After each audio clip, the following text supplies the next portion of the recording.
I made it.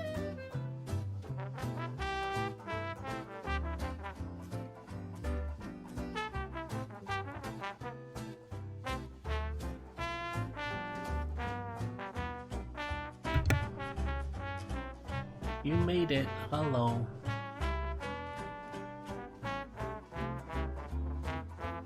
Hello. Hello. How is? I'm okay. How are you? Not bad. Not bad, not bad. Sounds good to me. Yes, sir. Yes, sir, right.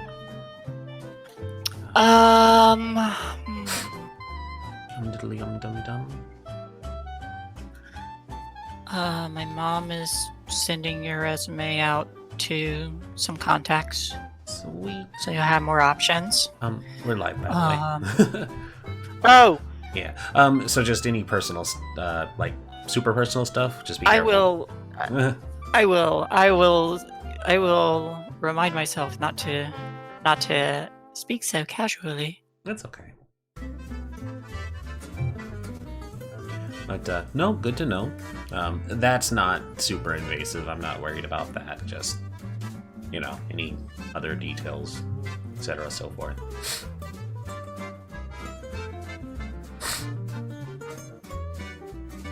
Let's see.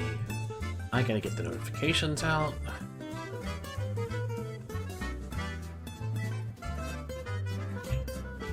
So long. I gotta find our announcement.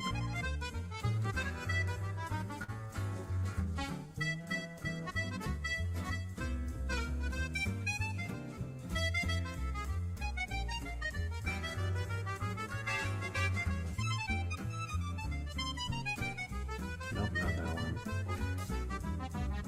It's been almost a month. Last time we played was on the 13th.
Where everybody else is. Apparently this is way too big.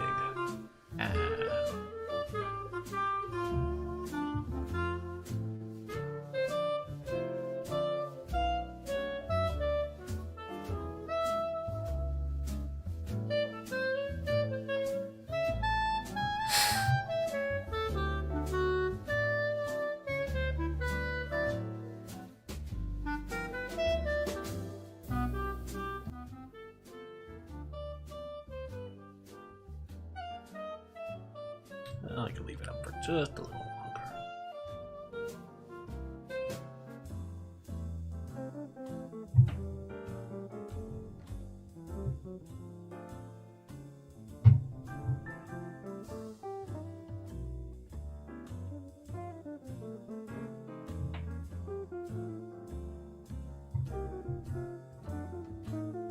There it is.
Oops, accidentally closed.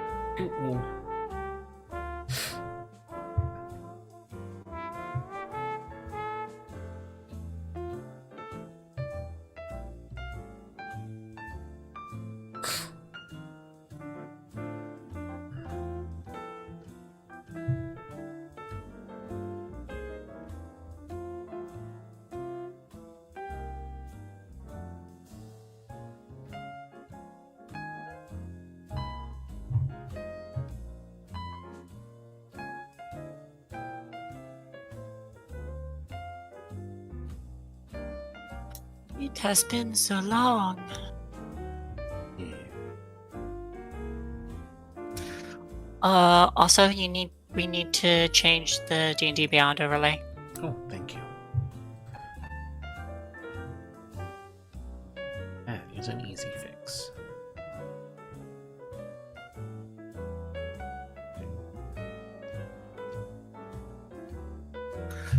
Oh no! No? This title What title? for this episode. What? Yes. I don't know what you mean. Oh, no, not for the timer. That doesn't matter. It's not an episode title. Ah, I always put little ominous text for everything when the show is starting. Oh, so don't look too deeply into that. That doesn't mean anything. I look too deeply into everything. Well, I mean, yes. Everything is a rabbit hole. There we go. That switched over. Where is everybody? Hi. Hello. That's one.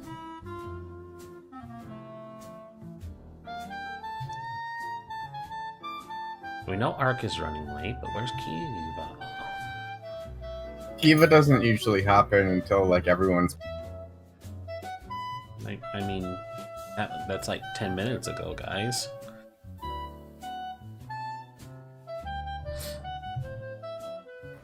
I know what I said.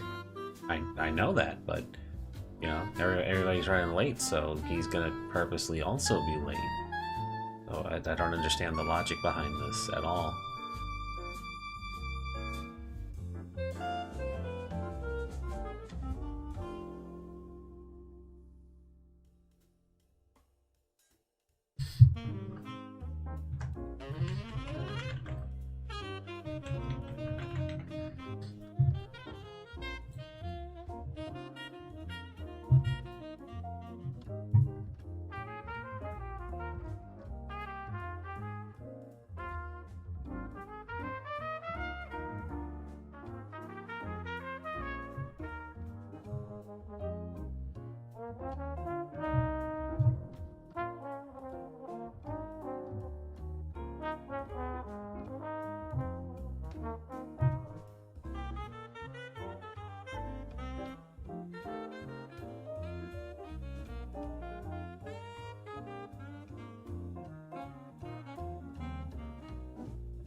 So in other news today, that coronavirus is running rampant in Arizona.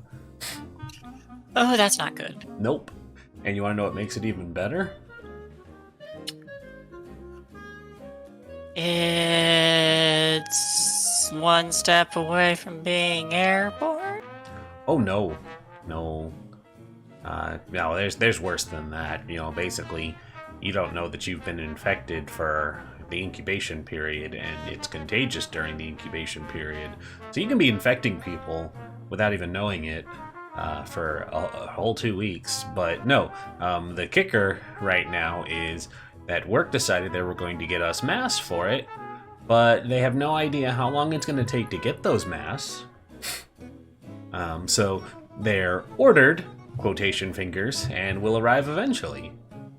So our prediction is that it's gonna, they're gonna arrive after we find out that somebody's been sick this whole time, and, That is problematic. Mm-hmm. And basically they're like, you can get your own, but you can't find your own. Everything everywhere is sold out. They don't have any masks. So I've been trying to find one because, I work at an airport. It's fucking terrifying how easily you can get infected here because it's just a cesspool of infection and contagions already without a deadly virus flowing through the air as well. But they were just like, we're working on it. It's like, could you spring for the rush delivery, please? That seems like something that would warrant it. Mm-hmm.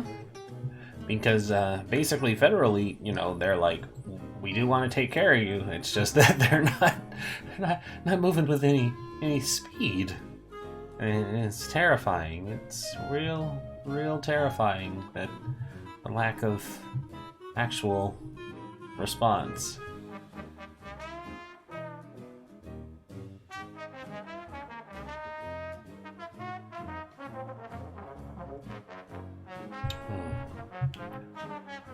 So we're just waiting for our missing players to arrive. Yep.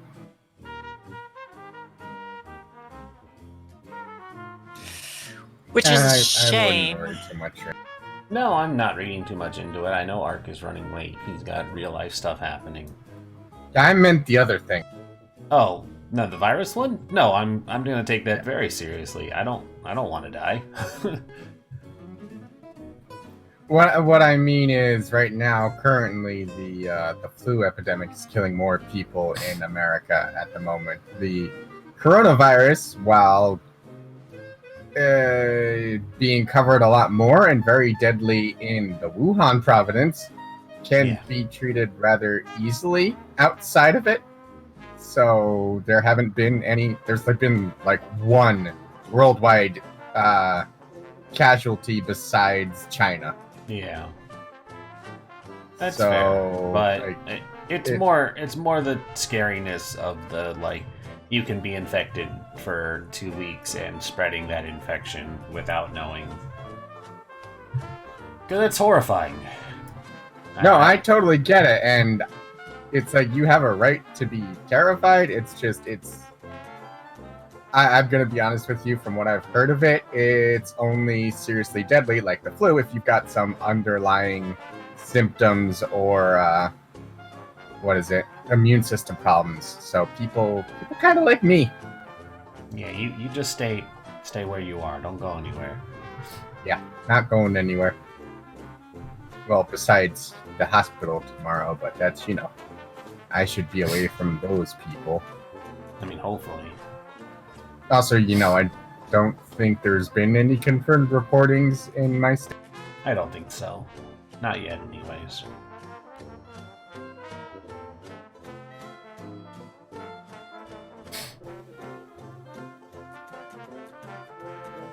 So yeah, the flu this season is actually a lot scarier.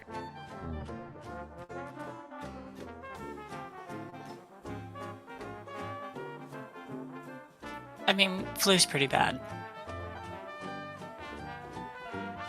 Oh.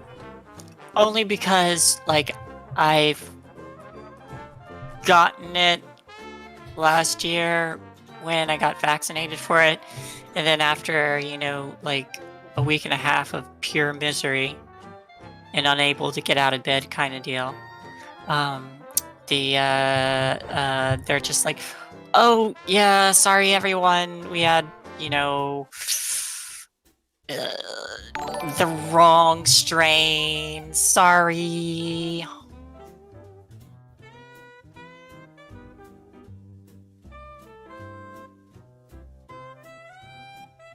Yeah, Keavah just realized. Just real. Oh, there it is.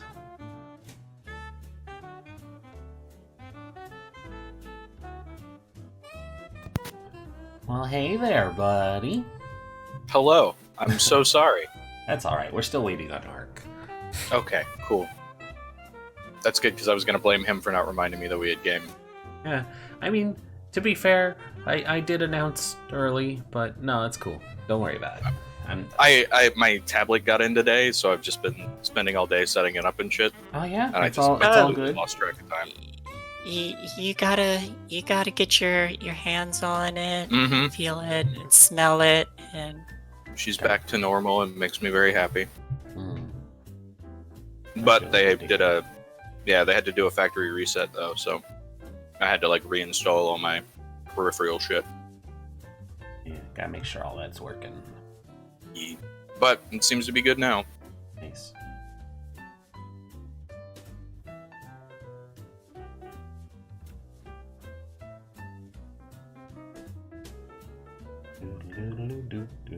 Just kind of waiting.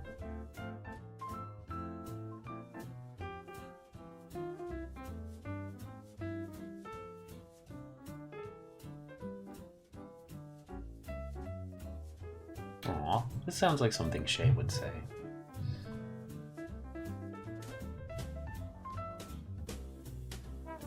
Let's see.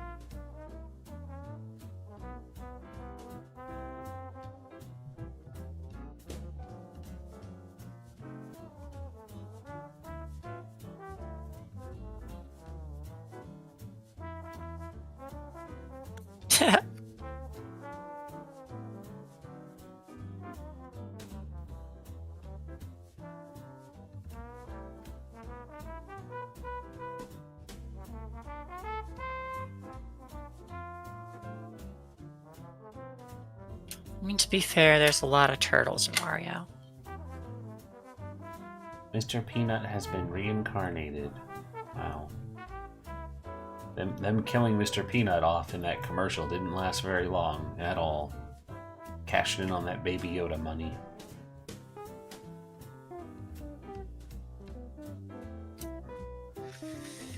I mean, it was always just a ruse. It always is.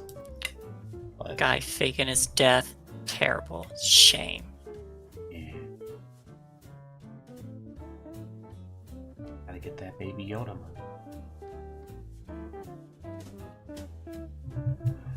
I love when your Twitter feed loops back on itself as you're trying to scroll down to find older stuff to look at. Like, didn't I just look at this crap? Yes, you did. Welcome to the Infinite Spiral.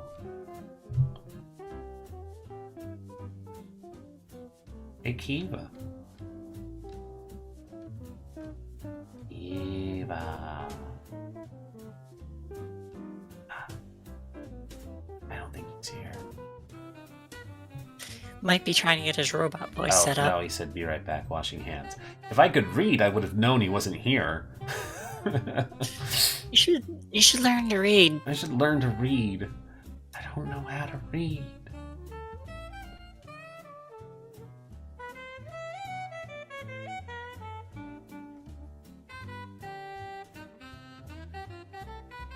Disney to release Hamilton musical, the original Broadway cast, filmed on stage. Well, that's cool. How does a Kenku wizard use verbal component? Not well. By listening to his trainer. That's fair. What if they're self-taught? Oh, then they're fucked. They're probably a sorcerer. I don't know. Then I hope they've listened to a lot of syllables. Yeah. So the Adventure Zone did a pretty interesting take on the Kenku mimicry. Instead of them mimicking phrases they hear, they just mimic people's voices in dialect instead. You know, the interpretation is they don't have their own voice, but they use other people's voices that they hear. So they can make full conversations. They just have to use somebody else's voice. I think So, I'd like just doing four. that better. What's that? So it's just Ford. Yeah, kinda.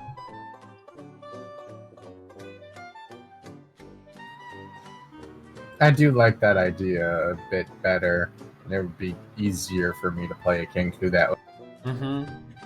Yeah. And it's like when I heard it, I liked it. I Hello. go ahead. No, go ahead. Be back. Welcome. I fucking love my trickery domain Kenku. Nice. Specifically because those with a diabolical mind can take everything their friends say out of context and ruin them for it. Hmm. It's very Nah, nice. It's my favorite. I was actually thinking about that when I was looking over Artificer, because they have a little trick they can do where they apply their like a phrase or a voice to an item. Yeah. And I'm just thinking about all the trouble I could cause with that.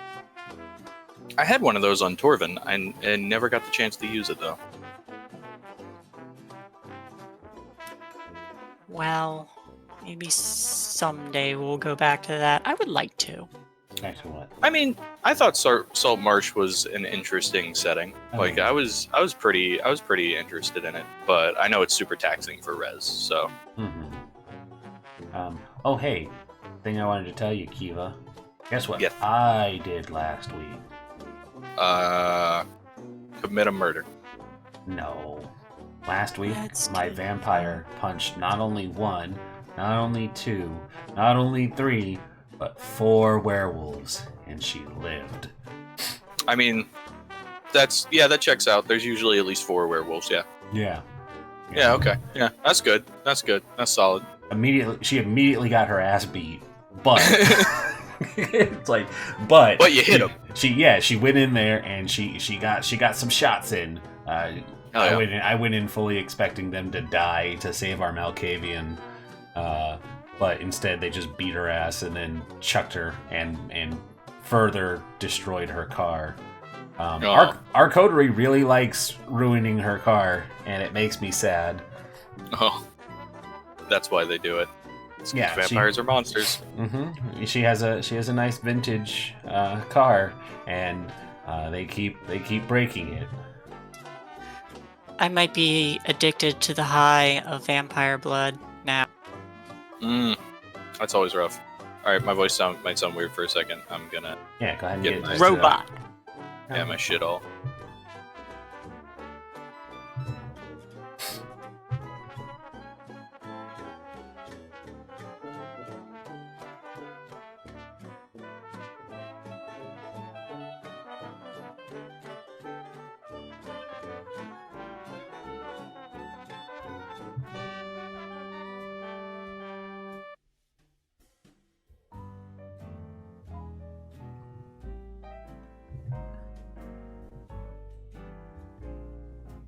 Okay, do I sound like a robot? No, you sound normal. Nope. And now I I am sound perfect. like a robot. Oh Now you no, sound like a Warforged. robot. All right, good, awesome.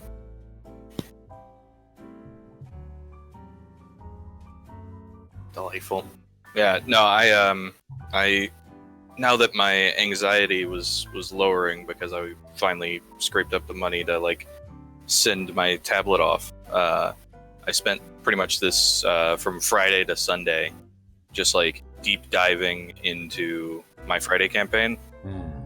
And doing like some prep work for the next couple of weeks and stuff whenever they're whenever they like start scooting around and moving shit and doing weird things, I don't have to stress too much about it while I'm trying to catch up on work. Nice. And it was all dwarven themed, and it was just so nice. That's fantastic. Yeah, they're fortunately in a position to where like I pretty much the place they're going to be at for a couple of sessions just because of the size. They're pretty much at the start of a abandoned dwarven underroad, and they're going to take that to get somewhere. But it's many days travel and it's abandoned, so who knows what's in there. Would you say it's a deep road? I was calling them low roads, but deep roads is also acceptable. Yeah. Yeah, but I'm very excited. I also got to tinker with some creatures that I haven't gotten to use yet. And I bought those fucking Periphery books, and fucking Rin, let me tell you about how amazing, let me get the name right. This book is the, where is it? Yeah, the Complete Armor's Handbook. Oh, my you were God. talking about that one. Oh my god, it's so good. It's so good. Like, it's got things like different unique metal qualities and just armor qualities, not even just metal. It kind of reworks how mithril and adamantine work to make them less magic but still really cool. It includes things like rune smithing, which is how you put cool magic properties on your shit. And then you have like just normal forging of how you make like just better versions of your weapon. So now you can like, if you make a character that's like, this is my family's longsword, now you don't have to worry about giving up the family longsword for the first +1 longsword you see. Instead, you can like slowly upgrade it and make it just better and better. And I think that's really freaking neat.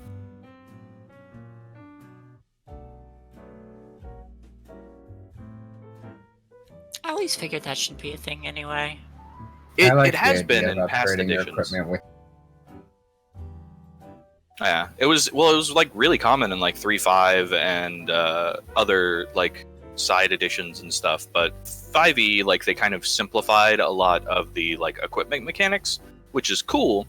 But in exchange, you kind of lost that like non-magical upgrade thing. Mhm. And I don't know. I'm a huge slut for item crafting, especially whenever players can do it. And I just really like that this book gives me pretty much everything that I wanted. Nice. I am excited to try out some Artificer stuff. Artificer is dope. I highly recommend everybody play an Artificer. Also, that book I has have two. Artificer things. I got a little mechanical raven gun. Yeah, she Nice. shot a vampire in the face with it. Acceptable. Did. I have a mechanical goodest boy. About now. Oh, hello. Hello. Hi, Ark. Just a little delay in that response, but it's fine. Well, I was still loading in. Mm-hmm. Oh, Likely you're story. usually so quiet, but now you're so loud. Let me turn you down. Yeah, I don't guess it think you've works. actually heard the new mic. I don't think so. Did you get it since Friday? Oh, no, that's right. You didn't play with us on Friday because you were at work. Never mind. Work. Nice. Yay, congrats on the new mic, buddy. Yeah.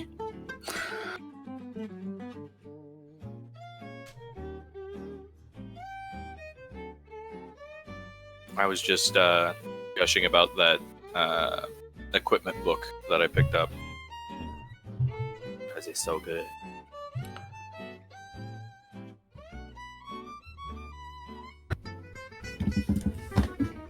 It looks really cool. I highly recommend reading it whenever you get the chance. It's only like, I think it's like under 30 pages, but it's really good content. Yeah, once I finish watching The Witcher tonight, I'll probably read it. Nice. Sorry. Alright. So, now that we've given the people 30 minutes of wonderful banter, remind me to timestamp this one. Alright. 34 minutes. 34 minutes. Okay, cool.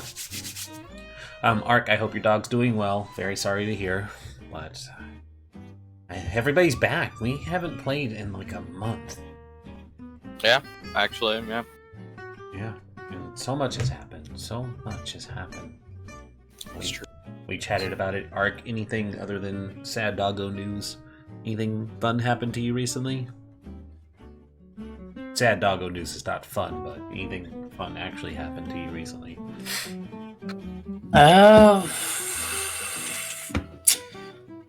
Not much. I've mostly just been working, and then I had that experience today. I'm almost done with The Witcher, last episode. That's nice. Yeah, it's good stuff. Netflix keeps telling me to look at more things they're adding, and it's just like, I sleep. I watched all of October Faction last night. What's that about? And so many things.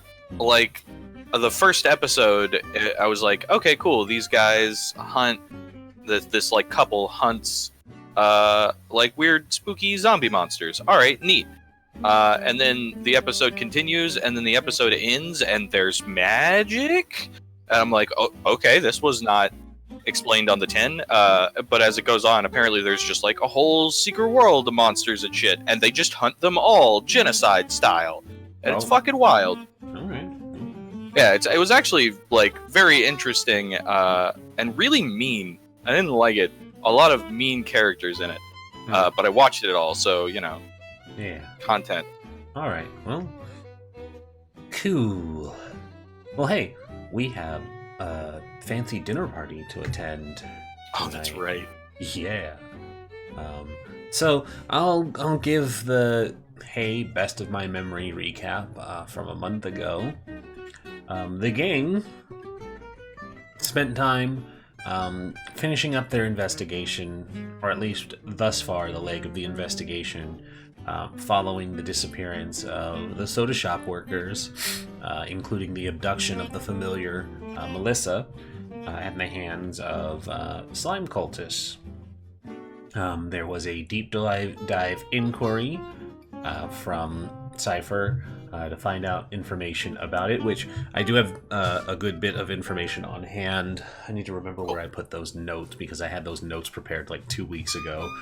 Yeah, if you could just send me the text file, and I'll send you my notes. I'll send you the text file later tonight, and because it's nothing's gonna be pertinent about it tonight.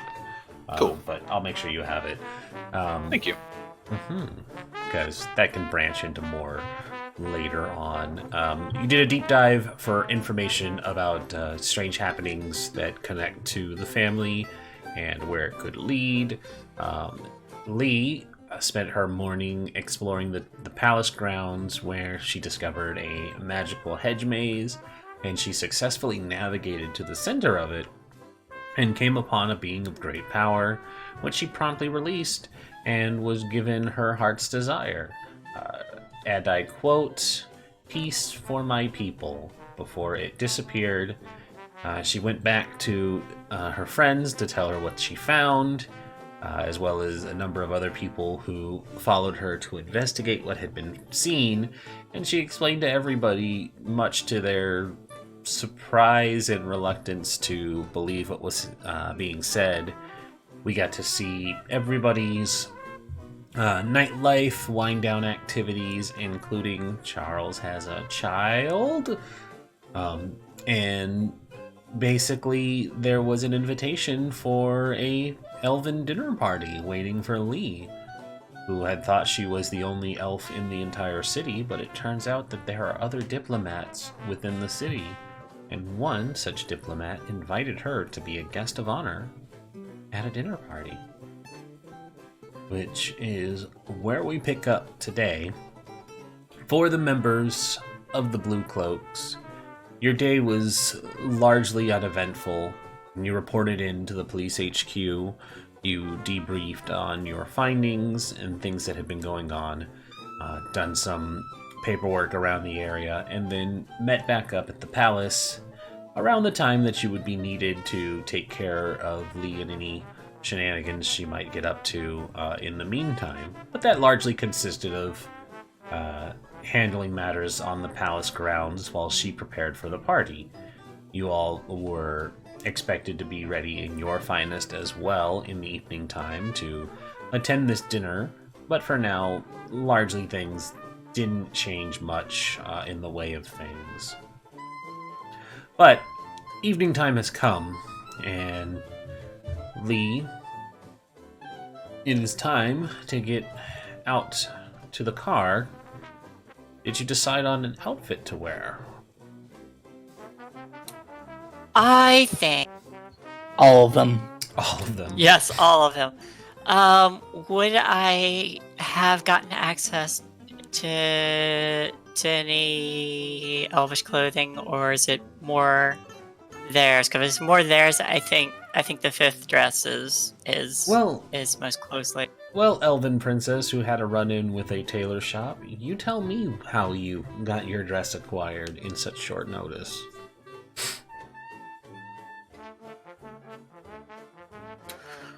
I had Oswick spend some of the money to custom make me one. Oswick, make her this dress now.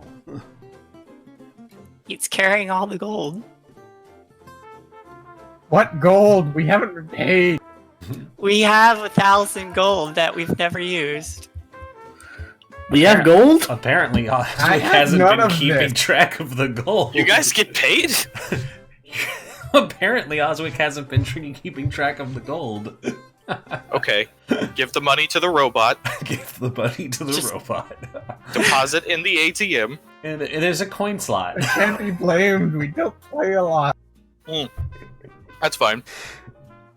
This is But seriously, if you let me know if you want me to keep track of party funds for you, buddy. We just have 1,000 gold for the party funds. Yeah. Okay. I'm just gonna make a note of that. Let me make a note of I that. don't at all remember this. All right. I don't either, honestly. I now have 1,010 gold in my inventory. Noted. Alrighty. So, back to the question then. Which dress did we decide on? I think for this, 5th one down. Number 5? Number 5. Number 5. Okay, so for people who can't see the picture, what does Lee look like when she comes out to the car? It's a corset dress, has a sash around the front, and I think the skirt's probably not as long as it is there, just because wood elf. And then it has a little neck sash with the clasp in the front that kind of curls around the shoulders and hangs off the arms.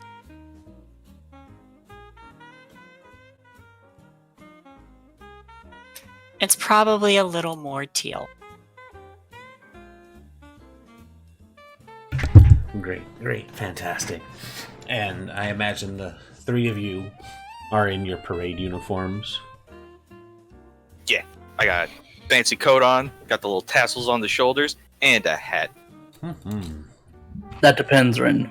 Do they give familiars the parade uniform? I imagine so. It's still required.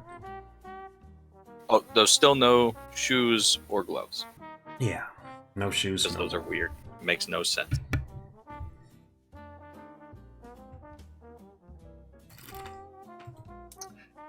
Any free time I've had afterwards, I probably would have spent with Braylon.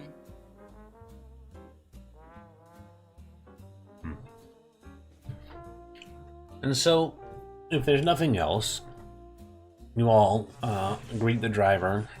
It's just a nondescript-looking manor servant, a young man growing in a mustache. It's a little stubbly, dark hair. Probably a half-elf, dressed fairly nicely for being on the palace grounds. But he opens the door for you, Lee, and nods to the 3 of you as you all get into the car. And he knows the way, or at least where he's supposed to be taking you. And you all find that the drive is actually probably about 2 hours, considering the size of the city. It takes about 2 hours to get from where you are, and basically you head far northeast.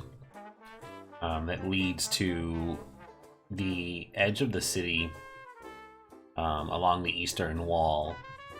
And it seems to be where they keep the dignitaries from the Saint Fate Empire, very close to the wall, where both the dignitaries can easily leave to go tend to their business back in their homeland, and so that they don't let them too far into the mainland to spread their evil elven influence to the populace.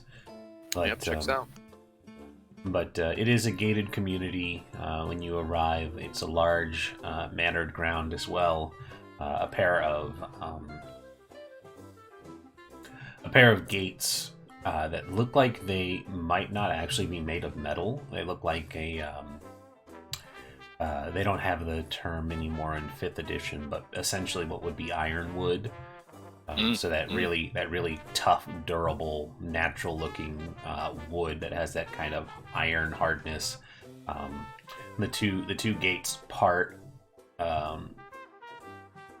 opening the driveway up. That does in fact open or change from pavement to a more natural dirt road. That doesn't remotely hinder the elemental-powered vehicle because, of course, it's built low into the ground, does not have wheels, and essentially earth glides across. So it seems to actually be a smoother ride now that it doesn't have the hindrance of worked terrain. Sorry, just as a quick note, you said the ride was about 2 hours? Yes.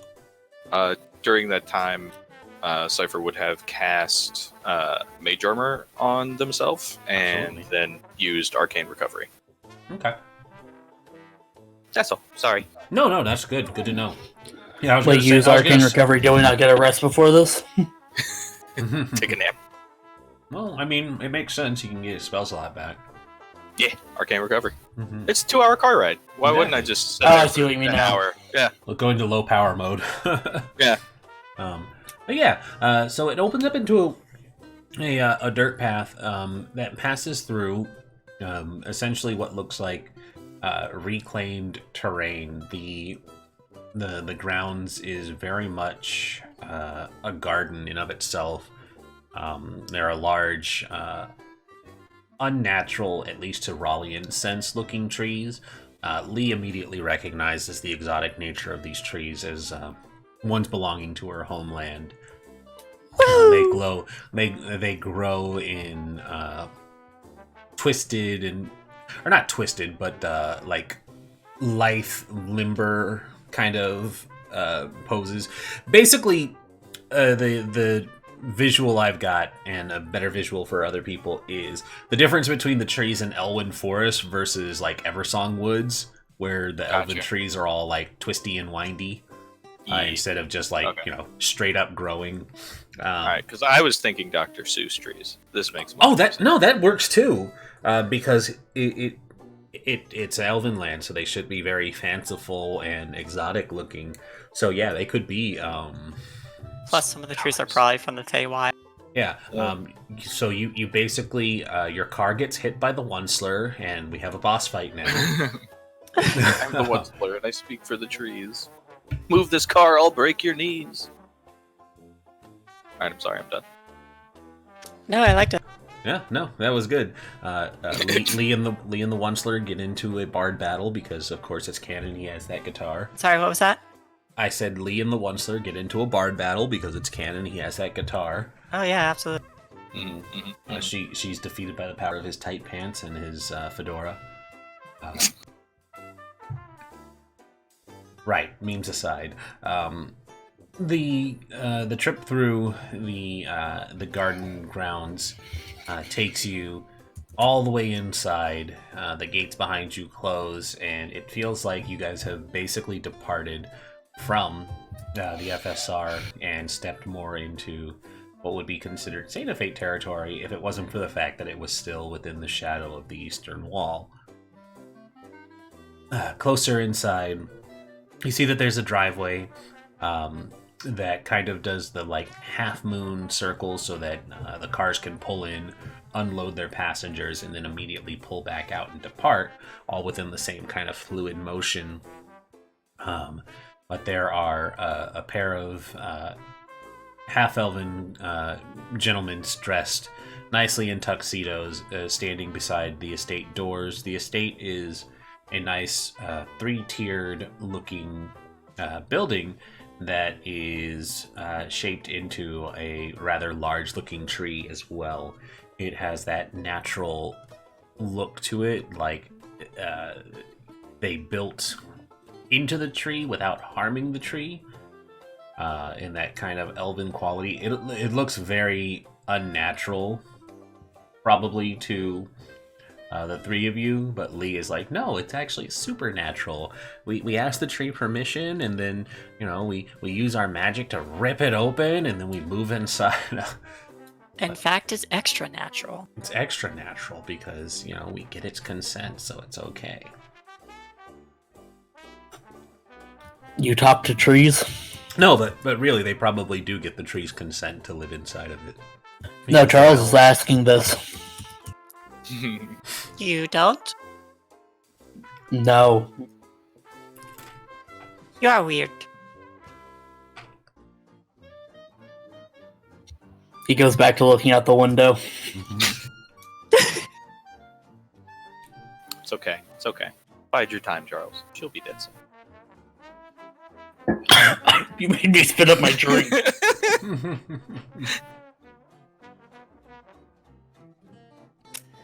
Don't you ever, like...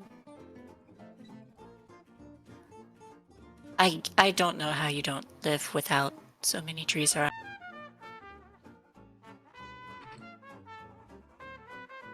I'm just kind of like staring.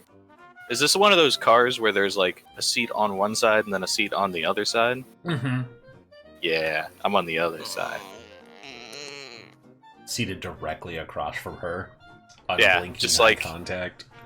Yeah, just in like full sitting straight up pose, like arms on the armrests, just like total, like very bad rigging almost. It's Hmm. just I'll the take way shit it's with always me. been.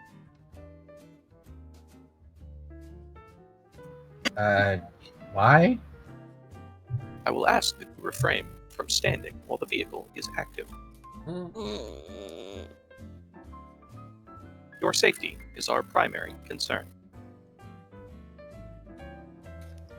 I go back to looking out the window. Just like Charles. Mhm.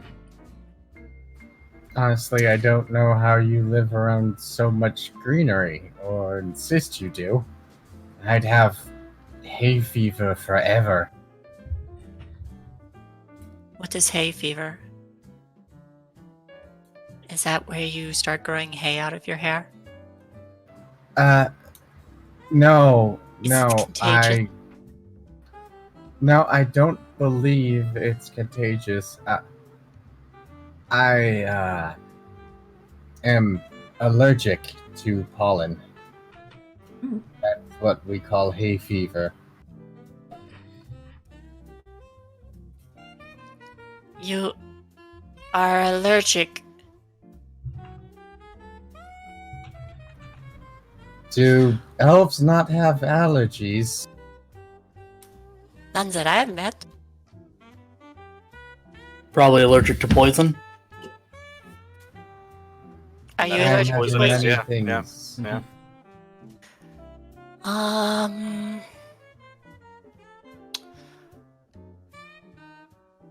No. No natural allergies in it.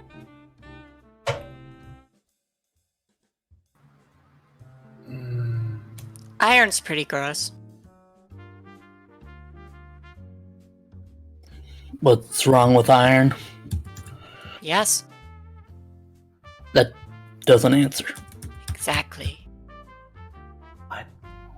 You, you some can't just say people believe it exactly. has- Some people believe Why? it has What's to wrong do with with exactly? their Fey ancestry.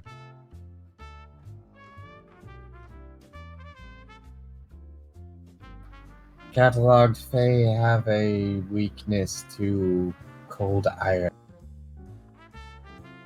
The iron has to be a certain temperature to hurt them. 68 degrees precisely. I believe cold iron has to do with the method of forging. Correct. Oh, hey, on a note that I just remembered, did you all know that Electrum wasn't made up in 5th edition? It's actually like an Yeah. AD&D thing. Yeah. So, yeah, I learned Fuck that. Electrum. I learned that earlier this week. Yeah, no, it's an ancient and powerful piece of trash. It is. No, like, I don't mean to derail this, but yes, it turns out it is an ancient and powerful piece of trash because it dates back to the Temple of Elemental Evil, and one of the, like, shitty rewards you can get for completing it are 4 pillars made entirely of Electrum. And basically, if you don't want them, or if you try to take them, the person who gives them to you accidentally flings them one at a time at this door that will accidentally or quote unquote accidentally unlock the final boss. And they're just like, here's this pillar of oops, I flung it. Here, go take the other one. Oops, I have also flung it. And if you don't stop them, it lets out the final boss as they intended. But yeah, they try and give you a trash reward, and it's hilarious. So it was always intended as a trash reward. No, I think Yes. I think it was intended as a legitimate reward, but it's trash. Yeah. All right. So derail aside, everyone gets paid in Electrum. I will kill you. You're in Arizona. It's not that far of a drive. Yeah, you just need to sneeze on me, apparently. I think I'm good for the remainder of the car ride. Unless anybody does anything weird. So, I- Lee. Yeah. all the time. Is Lee doing something weird, or were they just... And that's a giant cypress. And that's a giant redwood. And that's a Charmier- giant bonsai. The term you're looking for is dire. Dire. No, the dire one's actually chased. Only if they're awakened. Mm-hmm. Shit. What? See, that Could you terrifies imagine me. a dire awakened bush? Yeah. Shit's scary. I think that's called an awakened tree. Normal trees try to kill Oz. I don't need no dire awakened shit. You have never met an awakened tree? Oh, they're so much fun. Look around us. Where would you find one? I point outside at all the trees. I'm referring to the rest of the city. All right. You like trees. Yes.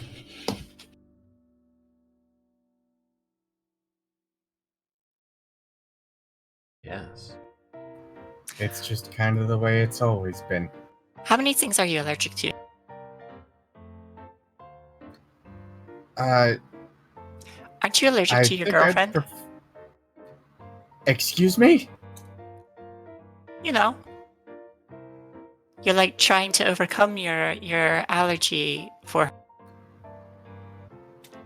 It's on the novel I started. I take antihistamines, yes, and unfortunately, I am still very much allergic.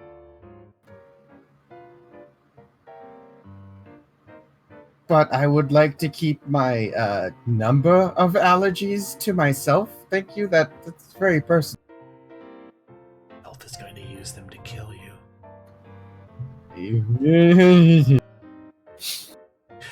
Ah, it's the time for my insurrection. To defeat him, I have this flower. And that's it. She just throws a daisy at you. Pretty much. Yeah, checks out. But yeah, Osric has been very heavily taking the antihistamines now that he's got Penny back on the clock and Charles is a partner. He's allergic to familiars. No, just specifically dogs. He's allergic. Racist. Justice knows everything else isn't.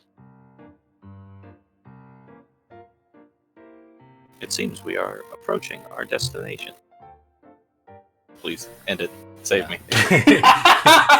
Beautiful, isn't it? In fact, you've been parked for the last 10 minutes, but... Oh, thank God. No. But yes, you guys are pulling into the driveway here. You catch the tail end of another guest walking in, and their vehicle pulling away as yours comes up. But the gentleman who is making his way up the steps towards the main door, Charles, you immediately recognize as well that this is a surprisingly well-dressed, if not a bit gaudily dressed looking familiar. They have a long black coat that kind of tapers in the back like the penguin tuxedos. Emphasized by black feathers that come out along the arms, as well as like a tressed feather looking appearance to his ears. But there is a noticeably distinct looking duck-like appearance to this familiar. Not to give the impression that he was a penguin because of his suit, but this man looks very much like a duck more than anything. But he's got a nice cane with a duck head in copper atop, and he gives a low bow, presents an invitation to the two half-elves who open the doors for him, and he wanders his way inside. But the car is pulled aside for you all, and the driver opens the door for you. Who is out first? Probably Charles. Mm-hmm. Car ride. I'm surprised he didn't have his head out the window the whole time. He never said he didn't. Because they didn't roll the window down. He has to maintain some level of professionalism. For now. I will get out last. Mm-hmm. Because it's just easier with all these long, lanky hose limbs. Alright. So I got first and I got last. I'll step out after Oswick. Mm-hmm. That puts me at second, so that's Yes, fine. it does. It was a needlessly complicated way of saying Oswick was second. Yeah.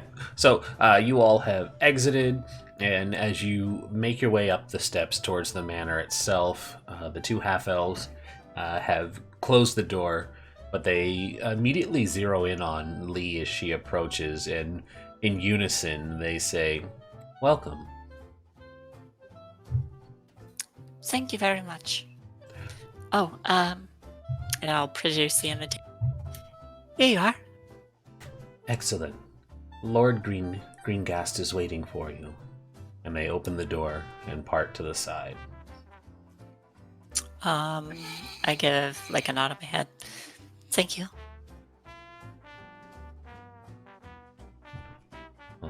As you have presented the invitation, the four of you are permitted inside, and you end up seeing, as you walk through the entry portal. Hey Ren. Yes.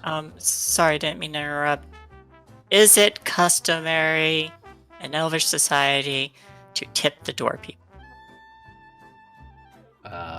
You tell me, Elf. I feel like no, because tipping is a highly American thing, and Raleigh is the one depicted as American most of the time. That's fair. It's probably a rude thing to do here. These are also half-elves, so... I lean to Oswick. Is it rude to tip? Does she even know what tipping is? No, I don't. Womp womp. Well then, we go in the door. Yep. Yeah. So you all continue forward, and as you step through the entry portal, you find that the tree itself, while massive on the outside, looks even bigger once you've crossed beyond the threshold. Very likely it could be magic, but either way, some magic has been used for this tree, regardless of whether or not it's put you into a dimensional space.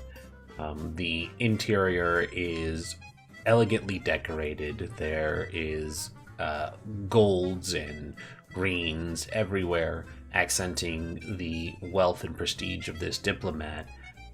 Everything seems to be the furniture seems to be grown up from the interior of the tree itself and shaped, as well as being enhanced by soft fabrics and other things without having to do any real harm to the interior of the tree itself.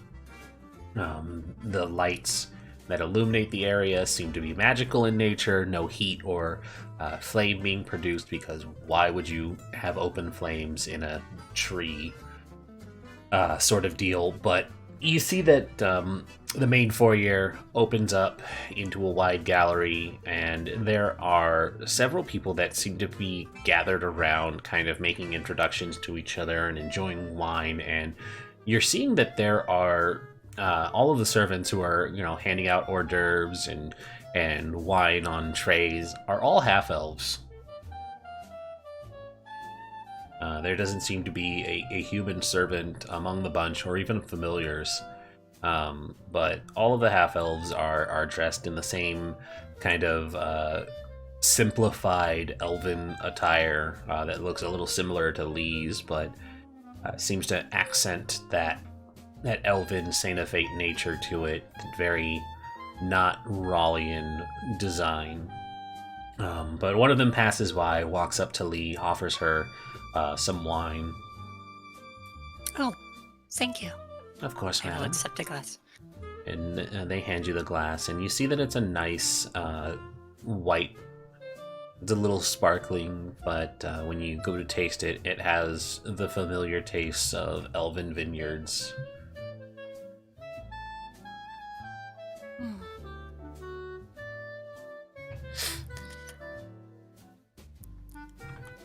Well, I thought it would be a long time before I got to taste this again.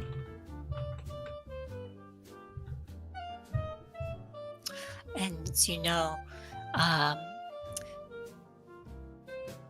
it's a method that they use to shape balls of wood in here. It's just wood shaping. I'm like half a foot directly behind. Not saying anything. I turn Just around kinda and I'm like, standing What did you say, Keavah? Not saying anything. Just standing there. Oh. Mostly looking everywhere but at Lee, actually. When you look around, assuming it's like a quick scan of the room, you see that there, aside from the servants all being half-elves, there are a number of human-looking guests. There is a dwarf. It's a male dwarf, stocky nature, nice and wide. Looks like they might be fairly muscular under what would be... It's like, do I change up the dwarven culture? Or do I just keep it in that Norse? No, we'll keep it traditional. No time to change it now. He's got a nice looking. It would be what would be like the equivalent of the difference between, like a American suit versus a more European looking suit. It's very. It looks more casual, which is surprising for a dwarf. It's a lighter open coat that doesn't need to be buttoned up, and there's no like cummerbund or cufflinks. But he's got a nice shirt underneath, and fuck it, he's got a bolo tie. Yeah, alright, that checks out. Yeah. Anybody, just like a general glance of the room, how many people seem like armed? Ooh, give me a perception check. We can narrow that down. See if you notice any armed individuals. Oh, why is my perception so low? You say rolling a 17. So you make a quick, careful glance. You notice that none of the guests nor the servants are actually armed, but it is about that moment when you address that. One of the servants walks up to the three of you, probably taps Oswick on the shoulder. It's a younger-looking half-elf woman with like natural-looking purple hair that goes down to about her shoulders, and she says, "Excuse me. You all will need to check in any large arms at the coat counter. Personal small arms are still permitted, seeing as how you are bodyguards, but you'll need to limit them to one."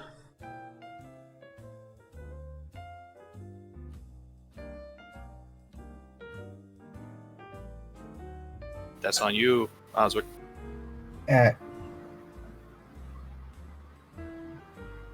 This seems appropriate for partygoers, but we are officers. Which is why you're allowed to carry small arms.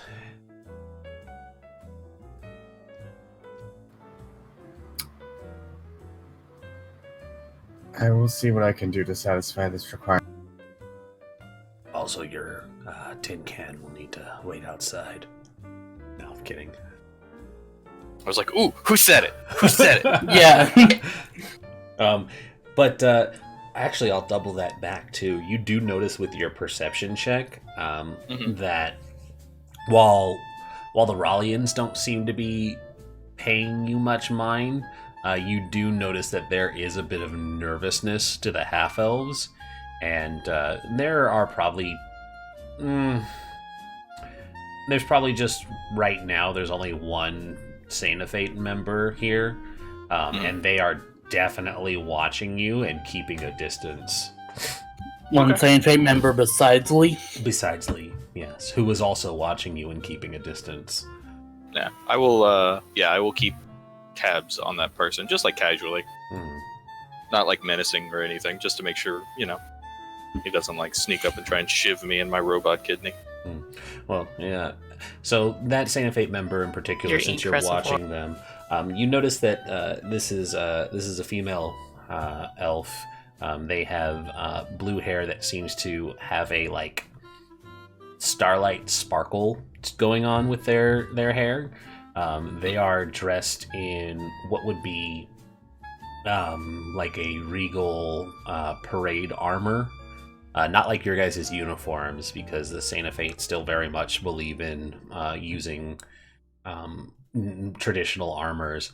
But it's like a more of a breastplate, and then a skirt and high boots, all of the same kind of like ornate looking mithril color. She's got a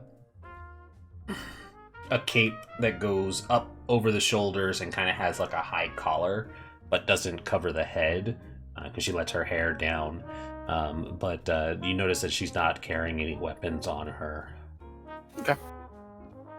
Do I see like a spell book or a component pouch on her person? No. Okay. Cool. I'm chill. I also don't have any arms, so I'm just gonna hang out. Well, you have two technically. That's true. I've got these two long arms, but I have a dagger, so I'm good. Yeah. Does anyone have that will be required? Deposit it. Unless they consider my crossbow a problem, I'm not exactly on. They probably would. That's not a small arms. It's a light crossbow. It's not a small weapon, Morph.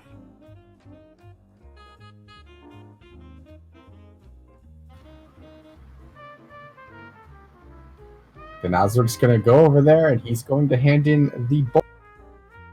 You cut out at the end there.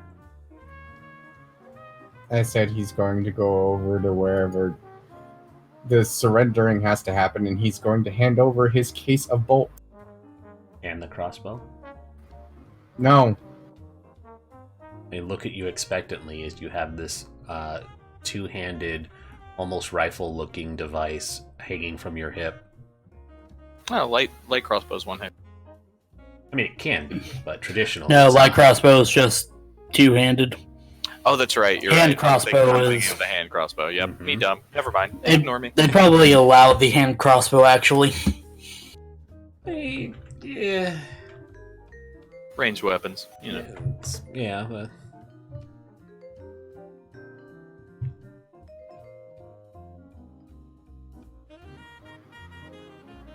This doesn't seem normal. I mean, I'm gonna link you a picture for context of what a light crossbow looks like. So you're walking around with one of those at your side. What I'm talking about is it doesn't seem normal for a police officer to surrender their arms in a situation while they are on duty. Actually, it is fairly normal, but they do allow, as they said, sidearms. So if you had like a pistol, you're allowed to keep that concealed. But a giant fucking crossbow is not a small arms. And I handed over all the ammunition. That's fine. They didn't ask for your ammunition. They asked for your weapons. Gonna be like that, huh? Fine, I hand over the goddamn crossbow. I mean, the alternative is they can ask you to wait outside. Yeah, probably. Probably wait outside. I hand over the crossbow. Okay.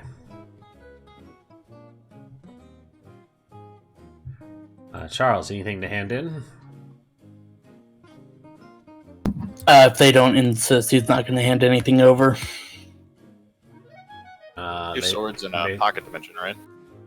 I don't have that yet. Oh, so it's just on your back? Be on my side. Yeah, From the they're hip. They're gonna look at your sword. You will have to turn that in, Officer Charles.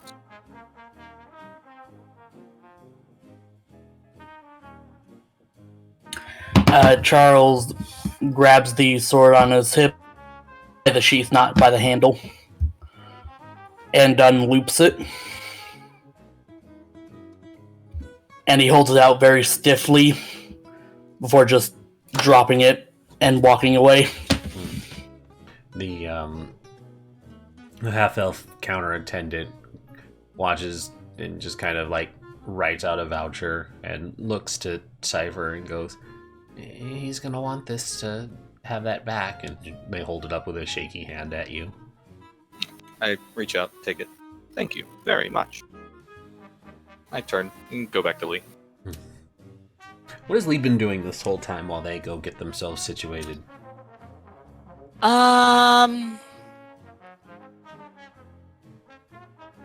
I probably started to walk around and see see what kind of people are there. You said there's the one Cinephate member, the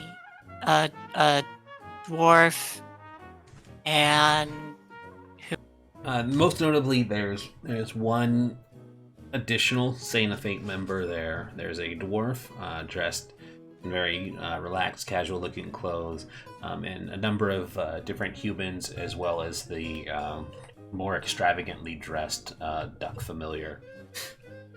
I do want to take a quick scan of the area, and particularly I want to figure out if the half-elves are afraid of the humans or the elves or what. Make an insight roll. You get the feeling that a lot of them are watching Cypher. Otherwise, they're going about their business. So whenever Cypher is near one of them, they're making a very active effort to sidestep and go around him or not be within his general proximity. They're also making a bit of effort to avoid. Not even avoid them. The three of them are on duty, so they're not actually offering them any drinks or anything of the like. But they're if they're near you, they don't make any acknowledgement of Charles, and they actively try to avoid Cypher. Okay. I don't seem to notice. Hard to read. Mm-hmm.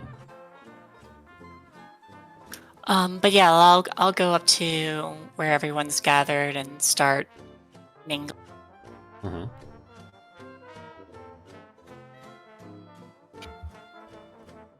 Charles is probably like 5-10 feet away nearby. Cypher ain't. Cypher's Like right there. Staying on her heel. Okay. So yeah, Lee, I'll just go ahead and decide that you approach one group and you come across them. They're having a discussion.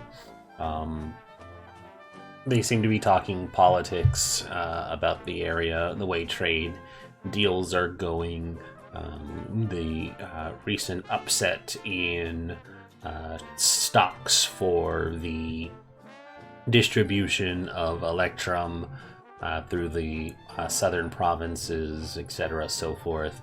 But they fucking would. yeah, of course they would.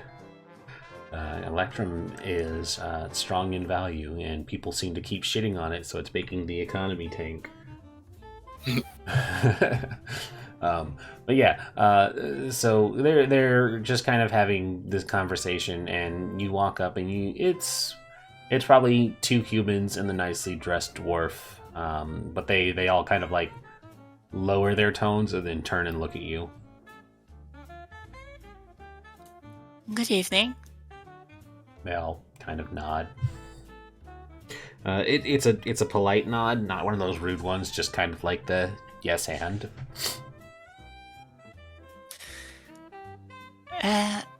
Are you all shoot, gotta pull up all my notes. So how about them trees? How about that local sports team, huh? Were you all invited by Mr. Green?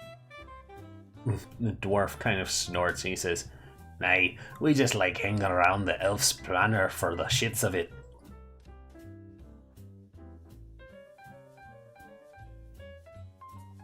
One of the it is kind of nice. One of the humans shakes his head and pats the dwarf on the shoulder. Pay him no mind.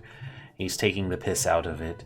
Of course we've been invited. You can't get in without an invitation. You did have an invitation, didn't you? I did indeed. He kind of adjusts his monocle for a moment. And what brings another Sainafade to Ralia? I'm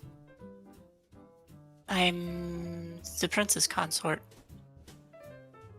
The humans kind of exchange glances, and the dwarf snorts and he says, "Ah, just a little pet then.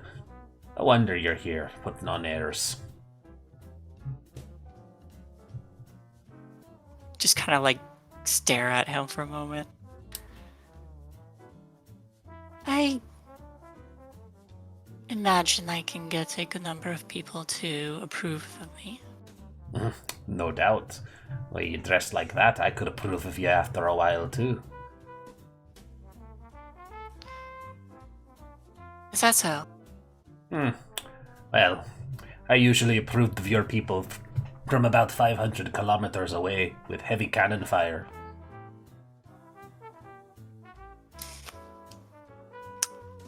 So, By the way, dwarves do use the metric system, while the rest of Ralia uses the universal. Because the dwarves are correct. Exactly.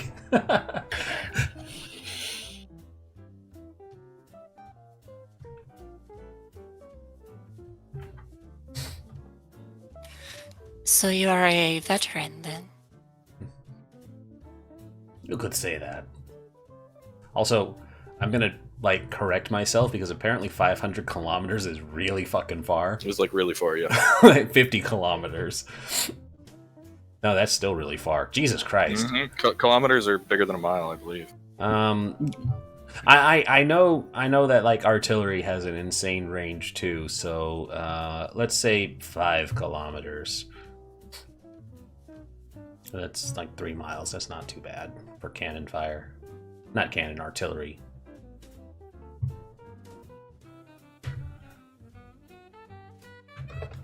He says, "I killed a fair number of your people before. Watched a fair number of mine get killed by yours. That's why I take the artillery approach. Much easier."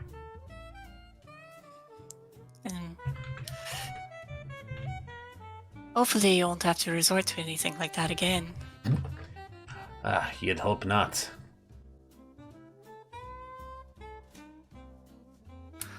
So I've only just arrived. Who should I know here?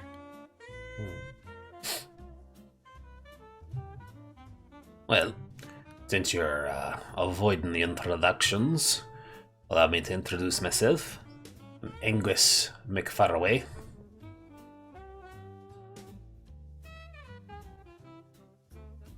Angus McFarraway?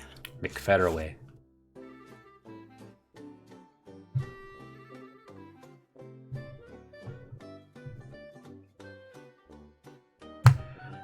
I represent the Foambeards. Have I ever heard of the name? You can history check. I was gonna say, have I ever heard? 21! Cypher, specifically, you know that there are 3 major dwarven holdings within the FSR, each run by a major clan that has minor clans tied to it or that swell fealty. The McFarraways are loyal to the Foambeards, which are the Thane of one of the 3 dwarven holdings. The Foambeards in particular are famous for their war constructs. They are not responsible for the construction of Warforged, however. They mostly did machines of war. So, troop transport, artillery, which is why he has such an emphasis on explosives. Gotcha. But yeah. Can I get those other 3 or those other 2 major dwarf? Absolutely. And I'm gonna go pull up my old notes because I'm sorry. No, it's fine. Because I was trying to think of what they were, and for the life of me, I can't remember what Morph's dwarf was from. One was from one. If I still corrected this, and it's still the same as when we made my dwarf. The black anvil was the other. Black anvil, thank you. I knew it was black something, and I couldn't remember what it was. All right, so we got foam beard, black anvil, and then what was the third? Shale fist. Can you spell that first part? Shale? Yeah. Shale. Okay, thank you very much.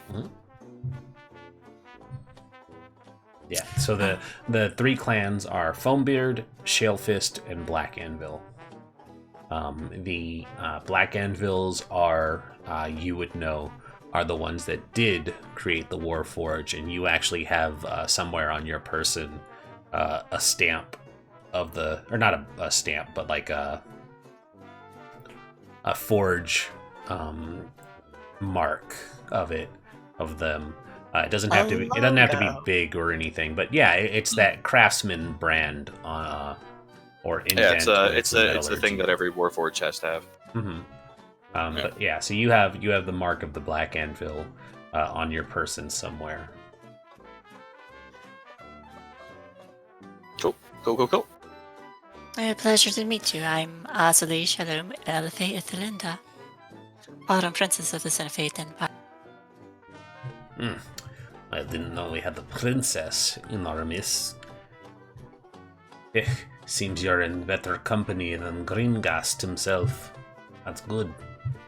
Maybe you can knock him down a peg or two. What is our host like? Arrogant sod is what he is. But he seems to be doing good for your people.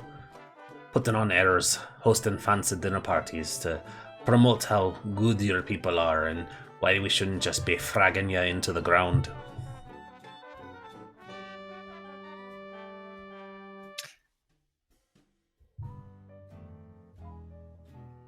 Well,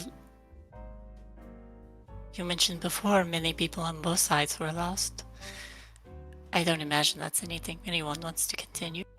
He snorts for a moment. He probably shouldn't speak for anyone else. Personally, I had a lot invested in what was going on. You would rather see war break out again? Wouldn't mind seeing you elves get your places put back in and lands we lost towards the reclamation taken back. Your monsters did a good number of atrocities during the war. Lands that were lost long before to you.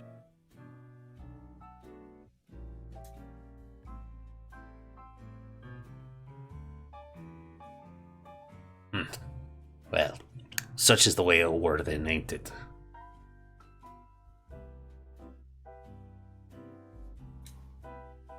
And your companions, may I have your names? One of the humans chimes in and he says,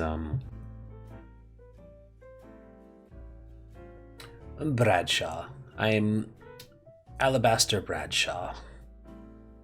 I work in the textiles and manufacturing thereof. It is a pleasure to make your acquaintance, Princess. And there's like a questioning inflection because he's like, oh shit, I didn't know elves had princesses. That's weird. And he just kind of like holds out a hand to you in greeting. You notice that Angus did not actually offer you any sort of cordial greeting, but he holds out a hand. My pleasure, and I accept it. He'll lean in, kiss the top of your hand in a gentlemanly manner, or putting it back, and there's another noticeable snort from Angus. And I do that, the little like half curtsy in response to that. And the third chimes in. She says, Lucinda Delacourt. I work at the Arcana Sortium.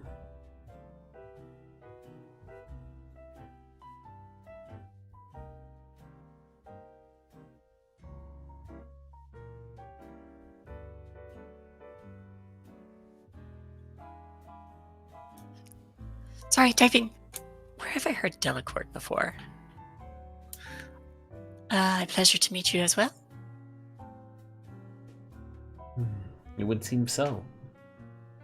So, 2 Sena fates in one night. Zeodon is really upping his game and making a colorful arrangement. And it seems you brought a Warforged. How interesting.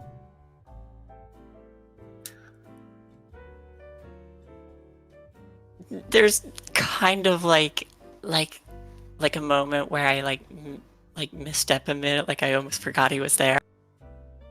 Angus kind of smirks and he says, "Want me to tell you what his kill mode activation word is?" That won't be necessary. He kind of smirks and he says, "No, don't imagine it would be."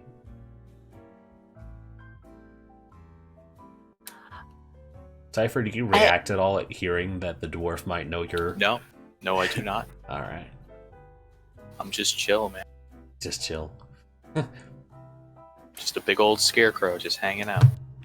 I imagine the one who would speak such a thing out loud would be in quite a bit of hot water. Quite what? Quite a bit of hot water. Angus kind of takes out a hip flask, unscrews it, takes a long shot. You'd think that, wouldn't you?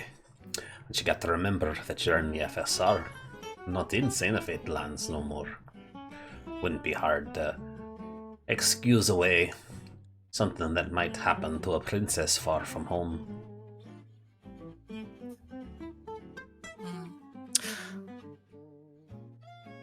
Except that I am a guest of the royal family of the SSR.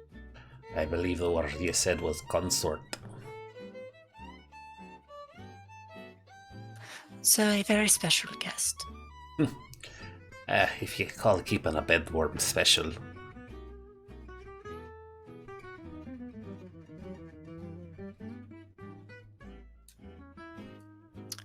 I'm allowed my freedoms. Good to see they keep you on a long leash then. The gentleman coughs and he says, "It's quite enough, Angus. You don't need to harass the girl. She's here on the same rights that we are. Greengast invited her after all, as he did you. You wouldn't want people to know that you are consorting with more than one elf in a single day, would you?" He snorts. He says, "The heck with all of you then."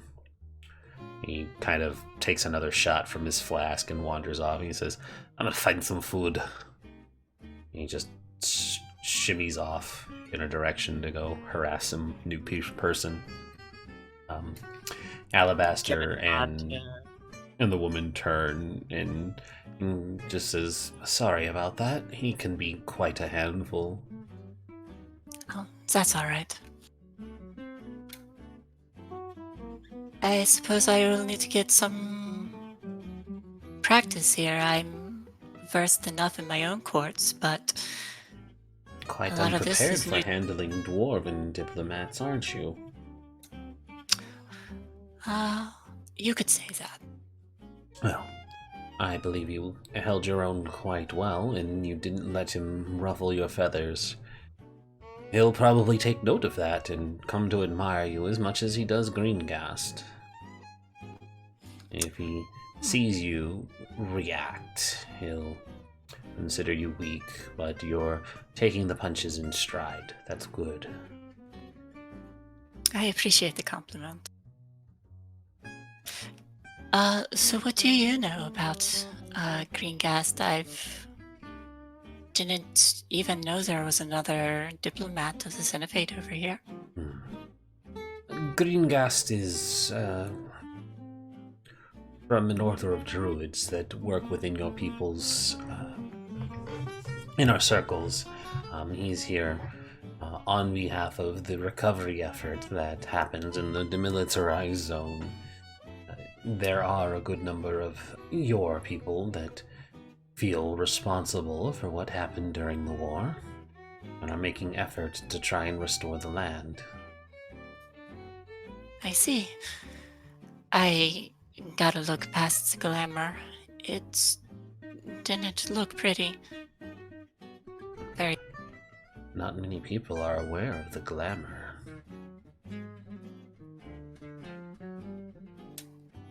I suppose you can say I have a special connection. Oh. It seems you'll be in good company. Well, I suppose I best introduce myself to our host. Thank you all. Let's have a pleasant evening. And I give another one of the half curtsies, and I will approach Ziadon. Make a perception check.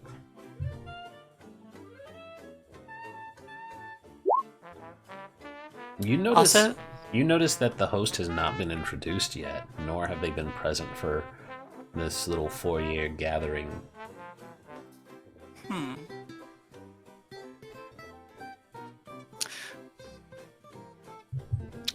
I will. Do I see my 3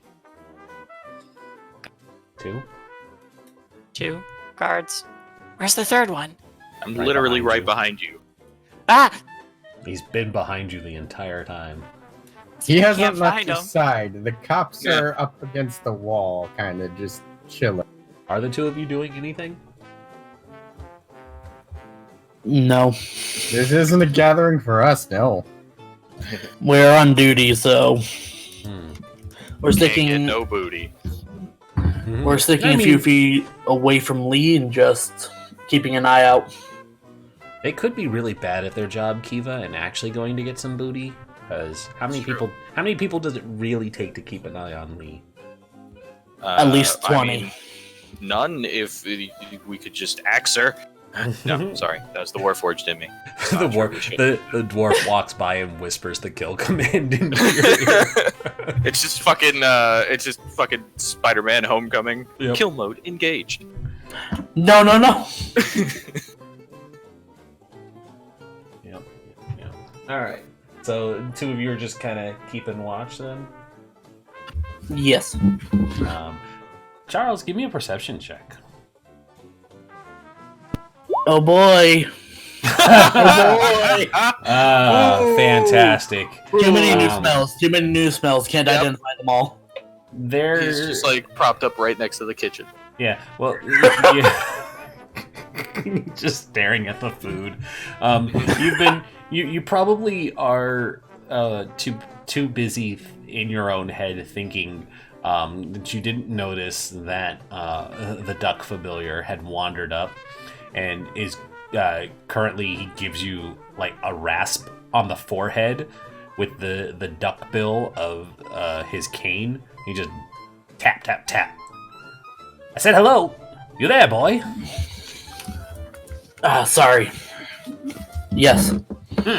Well, it's about time. I'd been talking to you for at least 10 minutes. Quite rude, really. Quite rude. Startled moving.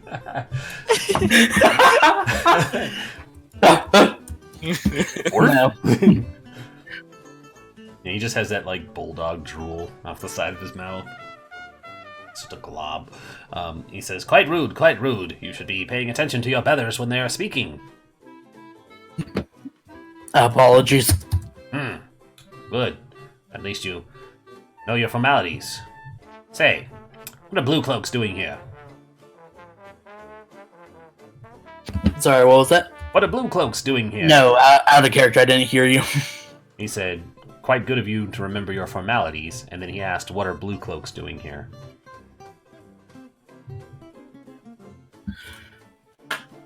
We're here to protect the elven dignitary. Which one? There are 3. Are you all here to protect Lady one Guy each, for me. or are 3 of you needing to protect one? Lady Astley. I don't know that one. Is that the teal tot in the green dress?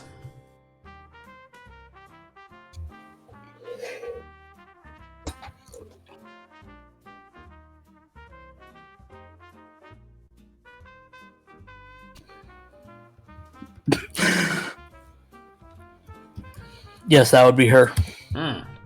Quite fetching, really. Good. I'll have to make my introductions later. But tell me, old bean, how did you get on the force? I didn't think they were I applied. hiring our kind. Just applied. Walked in, said you wanted a job? How fascinating.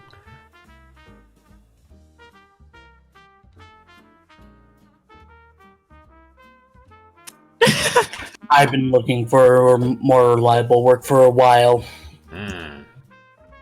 Yes, I thought I recognized you.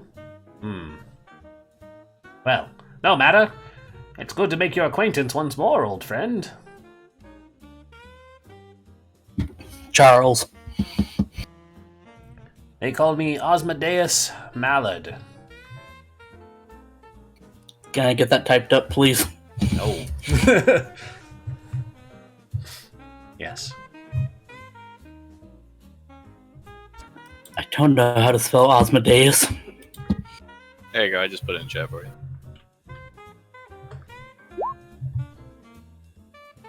Mallard is a little bit too close to something that might actually be considered Mallard, so just so you're aware, I did not spell that correctly. I think I tried to spell Mallard as close as I could. Oh shit, I spelled Mallard correctly. I was trying to spell it wrong. No, actually it's supposed to be right on the nose.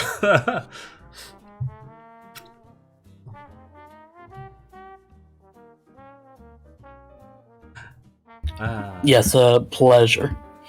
Pleasure's all mine, old bean. It's good to see you once more.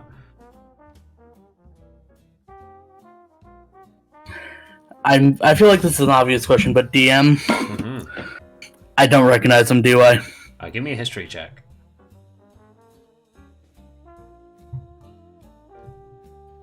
Oh boy, I actually have a plus. Hey! Let's see here. I'm just gonna take a quick peek at some things.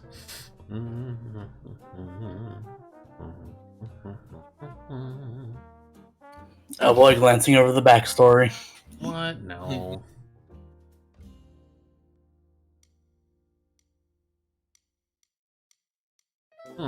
Yes. You wouldn't remember me, would you? I used to be a fight promoter. Yes, of course. I see we've both come quite a long way in our time. Won't tell anyone about that nasty business you did down in the dog pits. I'd appreciate it, sir. Well, if you ever want to change the pace from being a blue cloak, I work in the talkies now.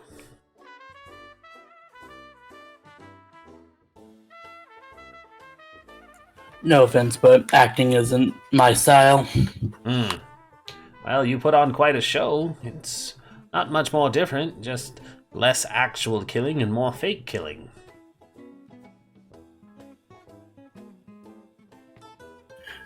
Charles just looks really uncomfortable right now.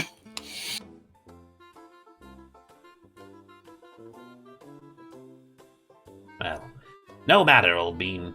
You just stay here, continue standing around looking pretty, and if there is a need for bloodshed, I'll be looking towards your direction. I'm sure it won't have to happen tonight. This is supposed to be a casual dinner party after all.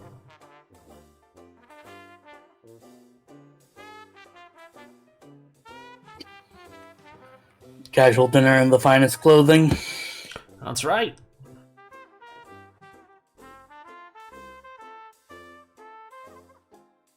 I hope you have an enjoyable evening, sir.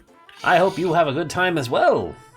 At least as good as you can get while playing dress up and standing around watching an elf parade around like she's the high life. Although I suppose, in this sense, they are the high life. It's their home, after all. And he leans in close and he says, just between you and I would keep an eye on that one. And he points with the cane towards the blue sparkly-haired elf. Yes, but watching that one is my day job. No, not the tot you brought with you. The other one.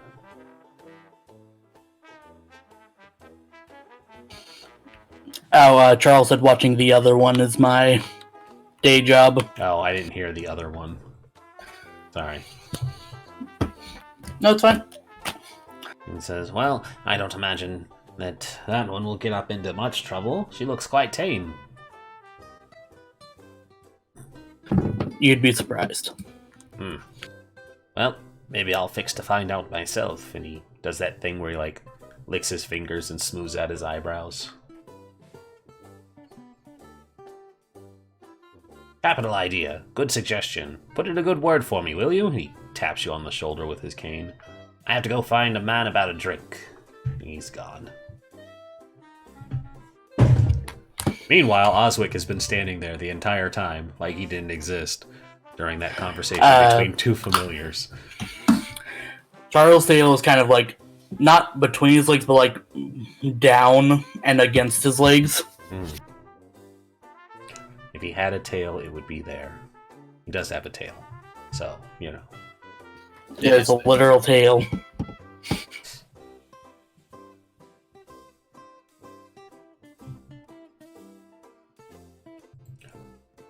So, Oz?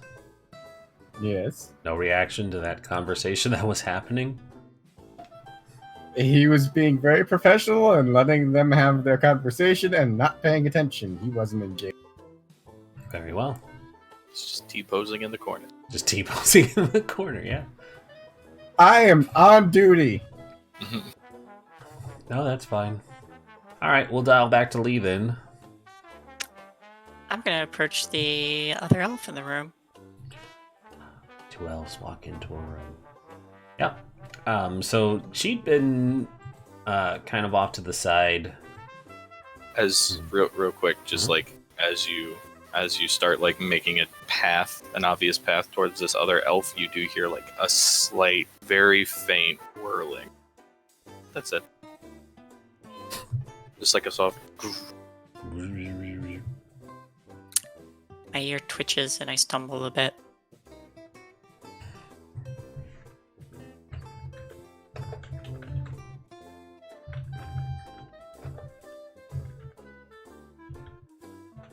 Are you all right?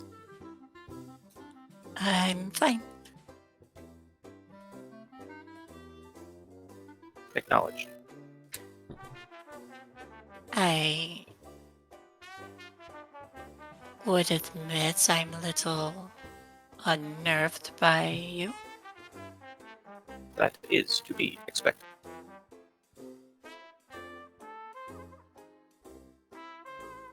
Well, as long as we're on the same page then. Affirmative. I just stare at her. I have that like slight shudder and continue walking. I follow. This is a good game. I like this game. You are continuously followed by the Warforged. As you approach this elf, you see that she's finished up her glass, and she sets it on a tray as if a half-elf walks by, not even really paying them any mind, but her eyes immediately lock with yours.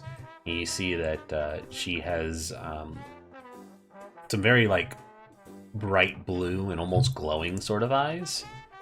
And her hair does seem to have, like, a starlight shimmer to it. I am Azalea Melefe Linda. And I do the half. May I know with whom I'm speaking? I did not expect a princess to be here.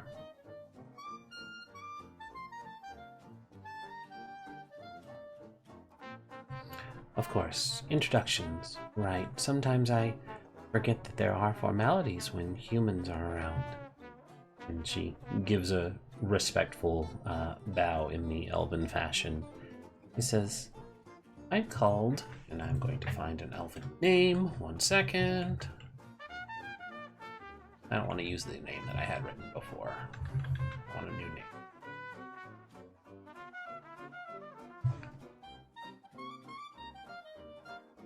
Somehow I don't believe Coracle is an elf name. Yeah. Yeah. Didn't roll off the tongue. It had like a hard K, and that makes me think of like orc or dwarf. I feel that.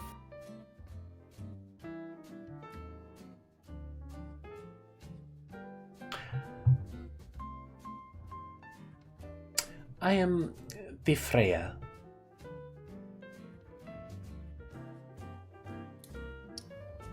Pleasure to meet I will, of course, spell that out for you because Would appreciate.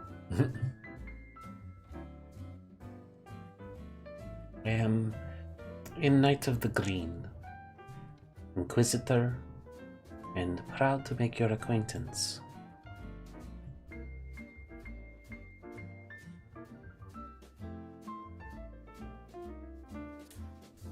What would I know about the Knights of the Green? Make a religion check. Did you say she was wearing blue? No, she has blue hair.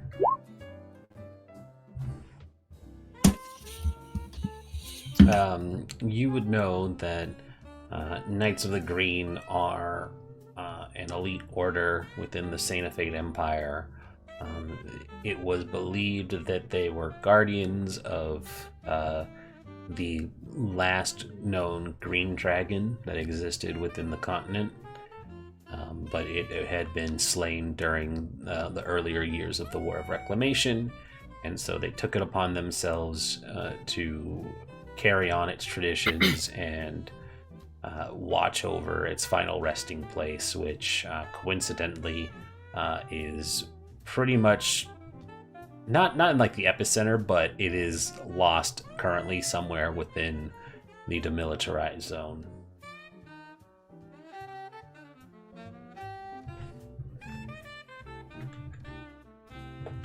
And how do you spell her name? It's in chat. Oh, it didn't link. Hold on. I already sent it. There we go. Sorry. I had typed it out and it didn't post.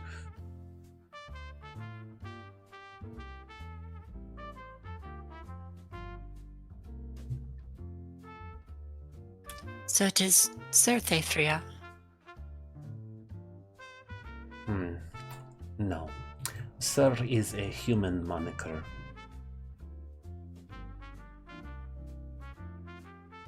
Lady Freya, then. That will suffice.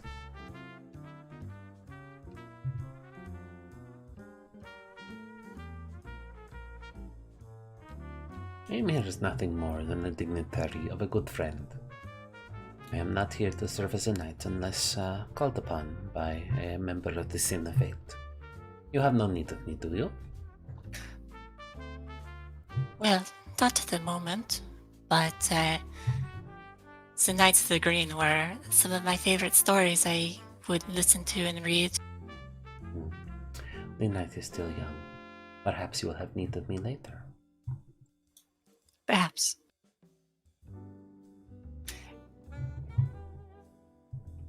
Hey, that's my character. No, it's not. Yes, it is. No, it's not. Stop lying. You're lying.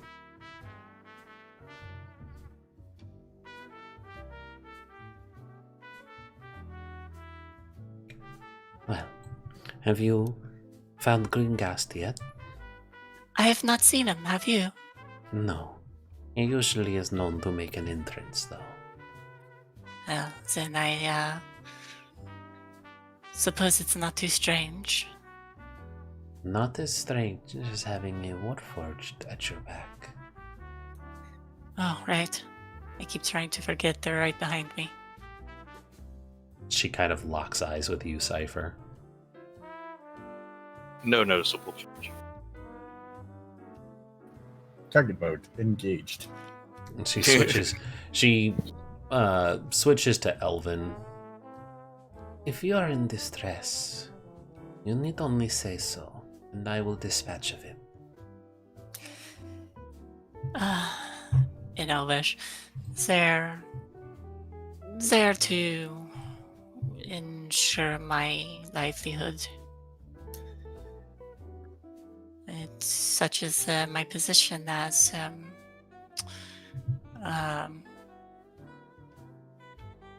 consort to the prince here.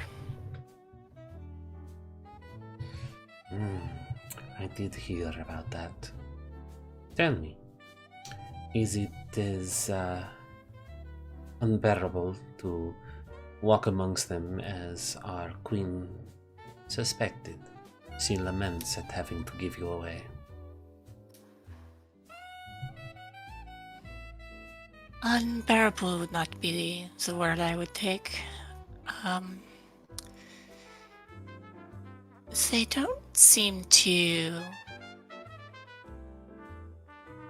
consider me with much seriousness, but I aim to change that. Or you could use it to your advantage. If they dismiss you, they will not be aware. I haven't thought of that.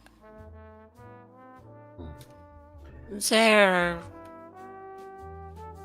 for the most part, kind enough. How But- unhuman-like.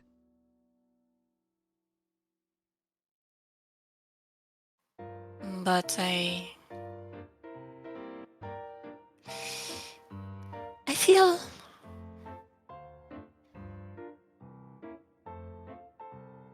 it's a strange difference when I am suddenly thrust into a culture that doesn't exactly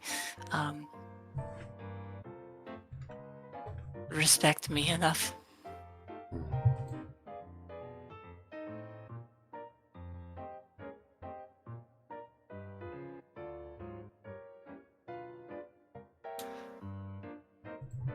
So, do you have any tales from the Knights of the Green? Oh yes, it is quite the fanciful existence. Would you believe that I once knew a dragon? My ears perk up and I get very attentive. Oh yes, not so long ago, dragons walked amongst us.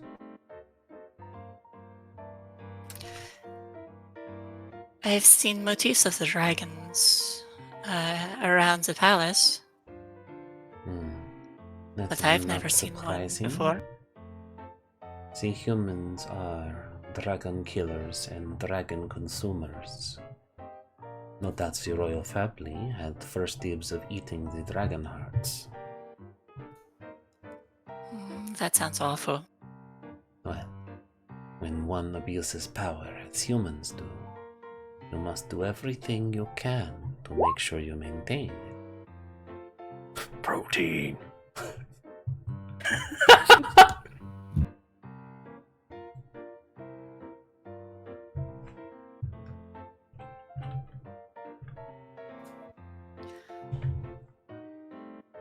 Well, I suppose that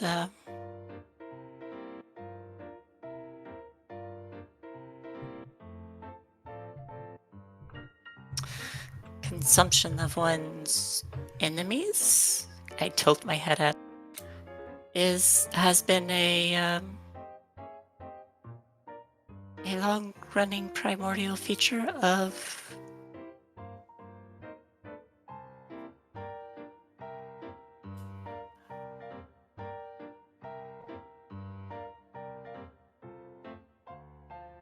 Yeah, I forgot to mention that the royal family are all jacked. Protein. They do got those gold eyes. I got those gains. Yeah, Lee. They do got those gold eyes. not something that has gone unnoticed. What up with that, though? Well, I've finally come across the Royal Library. I might be able to find some interesting information there.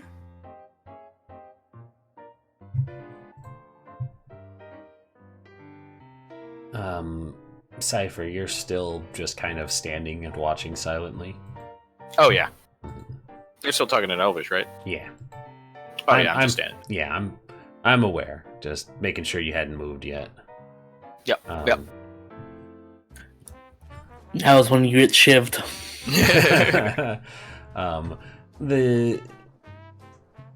She kind of looks at Cypher again, and I'm gonna make a quick roll here. Actually, I'll make it public because why not? Right.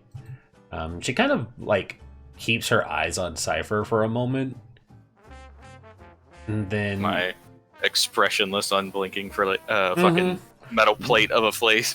But it's one of those things where it's like the Warforged is staring at us and it hasn't moved. It's like that's weird, and so she switches to Sylvan Lee, and she looks at you and she says, "If you have access to the Royal Library, perhaps you and I can make an arrangement." And Sylvan. Such as? We would be very curious to know if they are holding any works belonging to the Empire, and if such, recovering them would be a great boon to the Empress. Our knowledge and history and arts should not be distributed as trinkets amongst the humans.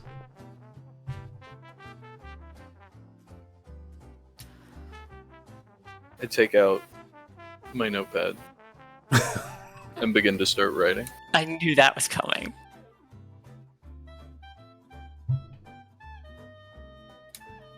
I'll keep it in mind. Hopefully I don't come across anything too dangerous. Did you know that they have a magical hedge maze? There's like a visible snort, and then the effort to cover her mouth as she giggles, and she says, "Magic amongst humans? Don't be silly. Your cheap parlor tricks are nothing to admire." I don't know if they knew everything about it. No, of course they wouldn't. Tell me more. And she takes your hand and she says, "Come, sit. Tell me everything." I follow. No, I Still love ready. it. I love it. It's good. So, I figured that one morning, since I do not remain inactive as long as humans do, I would explore the castle grounds, came up across a hedge mage, and I figured I would do my trainings there. My parents, they both taught me a little bit, so I went sneaking and exploring, and just tried to stay active. But I found the center of the hedge mage, at least what I think it was the center, and there was a riddle there. I solved the riddle, and then from the riddle came a purple fiery eye.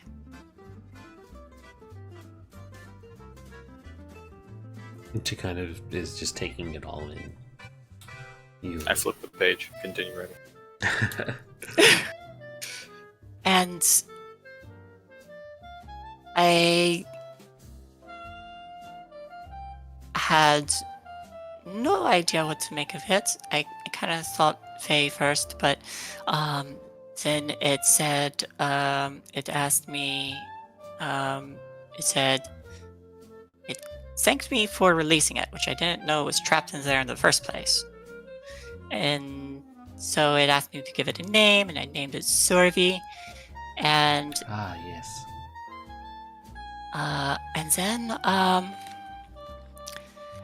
and then it asked me what I desired, and peace was kind of the first thing that came to mind, because I didn't want to be a pawn of war, as it were. And then it just disappeared. I see. Did you get your heart's desire then? I don't know. But after it disappeared, there was an inscription of name Keavah, which I believe is a one of the Aurelian gods. She nods and she says, a lesser known of the eight, but yes, that checks out. Very curious, princess. Well, you have such a noble heart. If a god offered you something, I am happy to hear that you thought of not yourself, but of others. The Empress will be happy to know that you continue to do such good work. It does make me nervous. Why? It is not every day that gods offer boons. Perhaps not, but I imagine it is good to have a healthy fear in respect of powerful entities. One should always have a fear and respect of the gods. It is normal. Do not worry too much of it. If the god wished you ill, its wrath would have been made known. That's a relief to hear. Yes. Take comfort in knowing that it offered you a boon at all.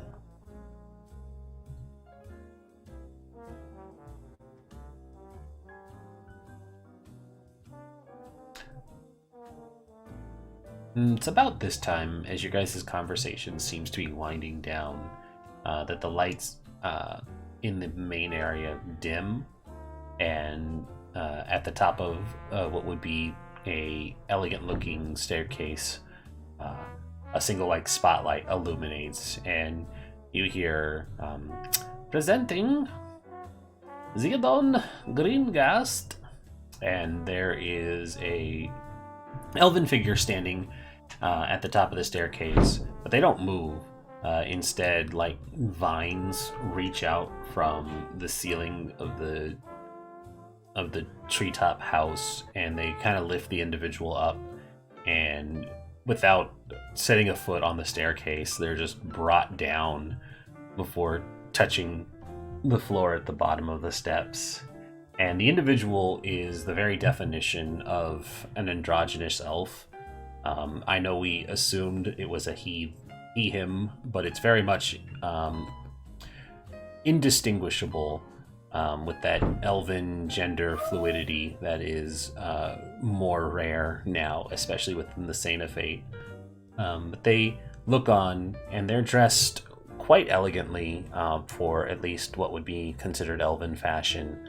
The clothes are not made of textiled fabrics. Instead, they've got a very poison ivy kind of look to the outfit, where just vines and plants have grown up to make an outfit that covers. Ooh, I cast Fireball on it.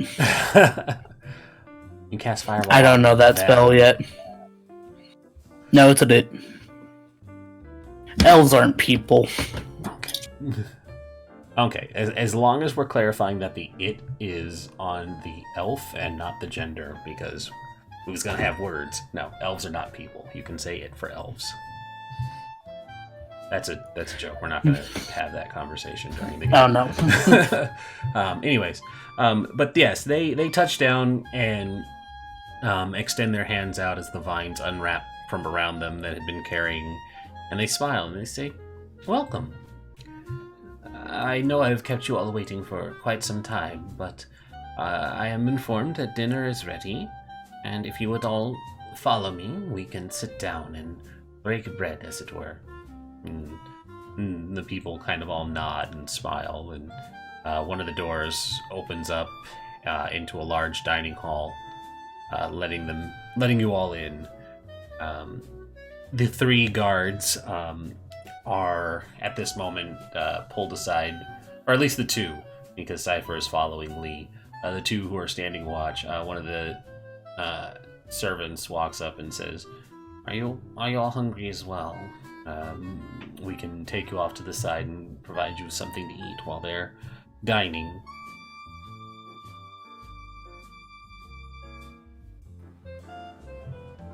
I think we can get some food, Charles. Cypher seems to have everything under control.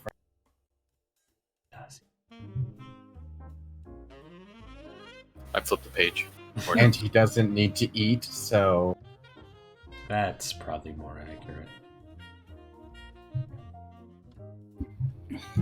Sure, he can keep an eye on Lee.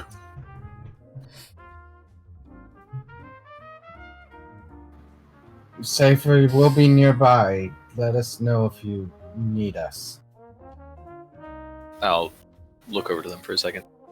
Affirmative. I shall keep ample notes. And turn back. My ears twitch. I'm just like, and shudder. And the Freya kind of looks up and says, "Does he always transcribe what you are saying?" I write that down. I think it's a recent development.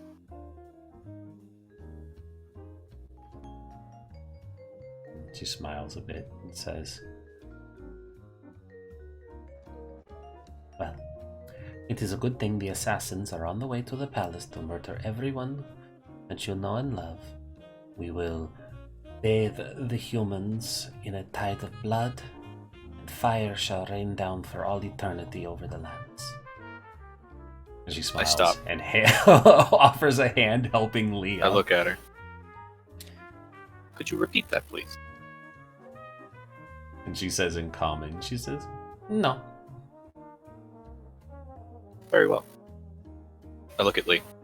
Could you repeat that, please? "Yes, Lee, could you repeat that for him?"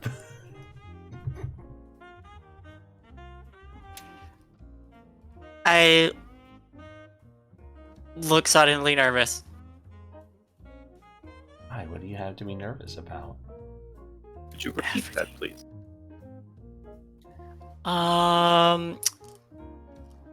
And Rin, you cut out a lot for me when you were saying that, but was that an open threat against them if Would you I like get to make hurt, or would you just like to make an insight check to see if she was serious?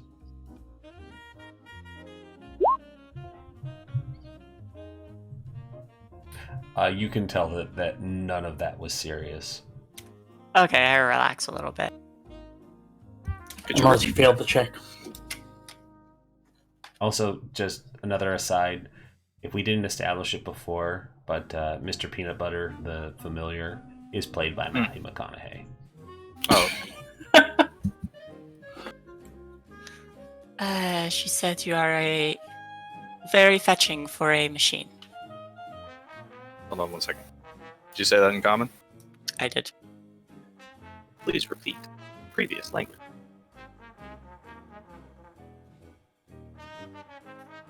Repeat what? Previous language. He wants you to repeat it in Sylvan. Sylvan? I just look at her.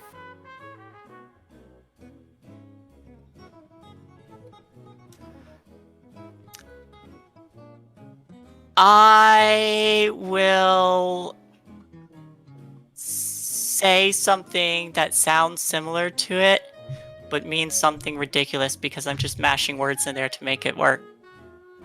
Okay. Give me deception. Yes! Do I get to roll insight? Yes, but with advantage, and I'm giving you advantage because Alright. you are absolutely skeptical of it, and it, like, I can tell that Cypher is being skeptical of it. Nah, All it's right, cool. fine. Yeah, no. So you I write it write down. you write down the gibberish then. Yeah, I write it down. Cool. And whenever the lady stands up, I flip my book closed. And so with that, the invitation for dinner has started. When you all head inside, Cypher following close but stepping off to the side, there's a large, ornate-looking dinner table that has also been grown up out of the ground. The chairs all are also very much the same way. They move naturally when you move to sit down. The Freya moves to sit on your right, Lee, and you see that Mr. Mallard is on your left. Angus is sitting across from you. The two humans are also seated. There's a number of other unmentioned or unspoken to humans seated. And then at the very head of the table, Greengast sits themselves down, and the dinner spread is very much vegetarian. There's no meat present, but a lot of the food looks and smells very nice, despite Angus scoffing at the noticeable lack of meats. But he does also rumble, but eat. He goes like, it's still food. But he mostly sticks to his carbs. He eats a lot of bread, lots of butter, the cheeses, the more heartier fruits. But there's a pretty good spread and selection for an elven diet. The wine continues to flow amply. But as you guys sit down and talk, Greengast, for their appearance, looks to be a very old elf. And when I say old, like, there's the difference between the, like, I've lived for 300 years, but I look like I'm 20, to the ones who are like, I've lived for 600 years and I look like I'm 60. They look like they're in that, like, elder range where they look very old, like the years are catching up to them.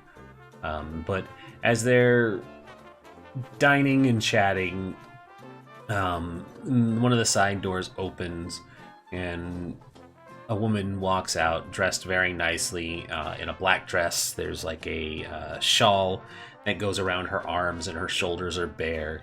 But she walks up to Greengast, leans in, kisses his cheek, or kisses their cheek. Dang it, I messed that up. I was doing so well. Leans in, kisses their cheek, and Greengast says, I suppose I should introduce you all to my wife. And they gesture over, and they say, this is Shiadoza. And you immediately notice, Cypher and Lee, that she is a half-elf. I'll write that down.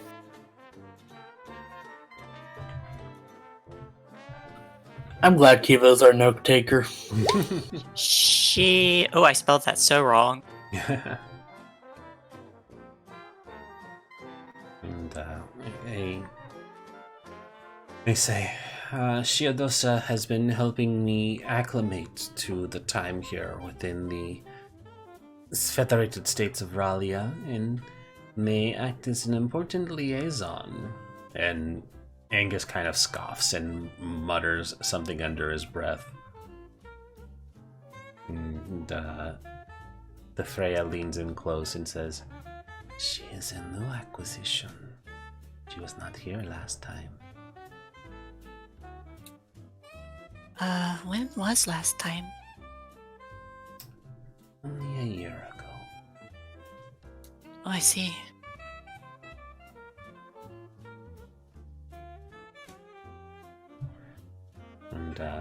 And guys have some time to, eat and converse and talk. And as the evening seems to be winding down into dessert, discussions kind of peter out as well.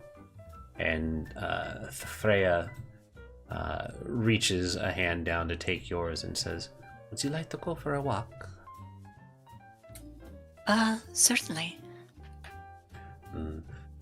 She takes your hand, lifts up onto her feet, and looks to the Warforged and says, I will take care of her for now. Please. I cannot allow that. My apologies. Well, you may follow at a close distance. I follow at a close distance. Also, I gesture for the other. She turns and looks at the two of you and says, the Warforged is more than invasive enough. He has a point, though. We're on the clock. I do not think you need to be so close. Guards know how to stand outside of a doorway, do they not? Unfortunately, we're not typical guards. We're police officers, and that means she's not to leave our sight right now. You can hold a little bit of distance, though, right? And she leans in and whispers something into your ear, Lee. While she's doing that, Cypher will say, unfortunately not. We are under strict orders to keep you free from harm, both internal and external. This is quandary. This is an unknown. We cannot allow such chance. We will go with you. Osric is definitely trying to listen in to the whisper. Oh, please, listen check. Listen check? Yes, All right, sir. great. We're back in 3.0. I get advantage because I'm a dog. I did, Rin. I did. You did get a perception. Sweet. I'm gonna roll this down. I'll roll this. We've been rolling stuff tonight, so why not keep it going? You catch the tail end of it, and I'm gonna just send it to you since you're the only one listening. Yeah, I was talking. You catch. Actually, you catch it in Elven. Do you speak Elven? I speak Elvish. All right. Hey, read a book. Read a book.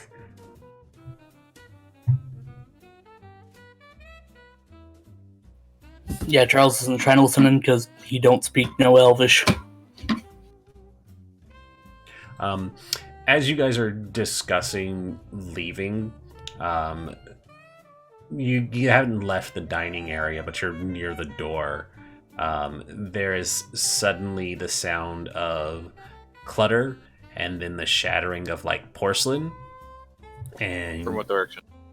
From the direction of the table. There is a shocked scream, and you see that Lord Greengast has collapsed. Alright, Well, we're going to stop there because we've got 5 minutes before we need to wrap up, and it was dramatically appropriate to leave it on a cliffhanger. Oh. Yeah. There's like 5 minutes left, but we can save any actions for next time. It was 11:30, Rin. What? 11:30. We could have gone for another half hour. That doesn't seem right. We only go for 3 hours, Morph, and you said that you needed to stop early. Yeah, you asked when. I said 11:30. That's not early. I'm so That's our normal stop. That's our normal stop. I'm so confused. All right. Look. DM was prepared Morph, to stop here. yeah, we'll Morph- stop here. Morph, It'll be fine. go get sleep because your health and waking up at a good hour is more important. This is the last week we need to do it. So yeah, True. like Hopefully. yeah, I was under the impression we were stopping early because of your doctor thing. So this is as far as I had prepared, and for the dramatically appropriate moment. Okay. But yeah. So hey, what'd you guys think? Was that fun? Yes. I've been sitting on that for quite a bit. You were saying, Shane. and I thought I was gonna be the one to end face down in a bowl. Never say never. Yeah, that would have been a shocking. Also, get the sending wand out. Been a shockingly short campaign if you got murdered at the dinner party. I'm sure we can find other things to kill. I mean, you have enough evidence to have her executed already, so it's fine. Look. That's not the goal. Okay. I mean, maybe it is. Who knows? Really depends. What's my alignment? Doesn't matter think when it's- doesn't matter when kill mode is switched on. That's a good point. I don't have an alignment. I should put that in there. I would imagine neutral. Yeah, it's gonna be lawful neutral. Oh yeah, I'll be definitely right back. lawful neutral. I could see that. All right. Well, we'll go ahead and wrap up here. Keavah, you want to start us off with outros since Ark has stepped away? I've never done this before. What? Outros, just hey, who you are. Look Oh, at my cool. stuff. Have an art plug. We have done this. Got before. you. Oh, okay. Sorry, I was used to doing those at intros. Yeah, I'm Keavah. You can follow me on Twitter at FarachiDoesArt. I'm a illustrator, freelance character artist, and concept artist. I focus mainly on character art, much like a bunch of the tokens that you can see on screen right now. And I do fantasy, sci-fi, serious, dark, anything really. But yeah, that's Farachi Does Art on Twitter. Like that? Did I do it right? You did it. You did good.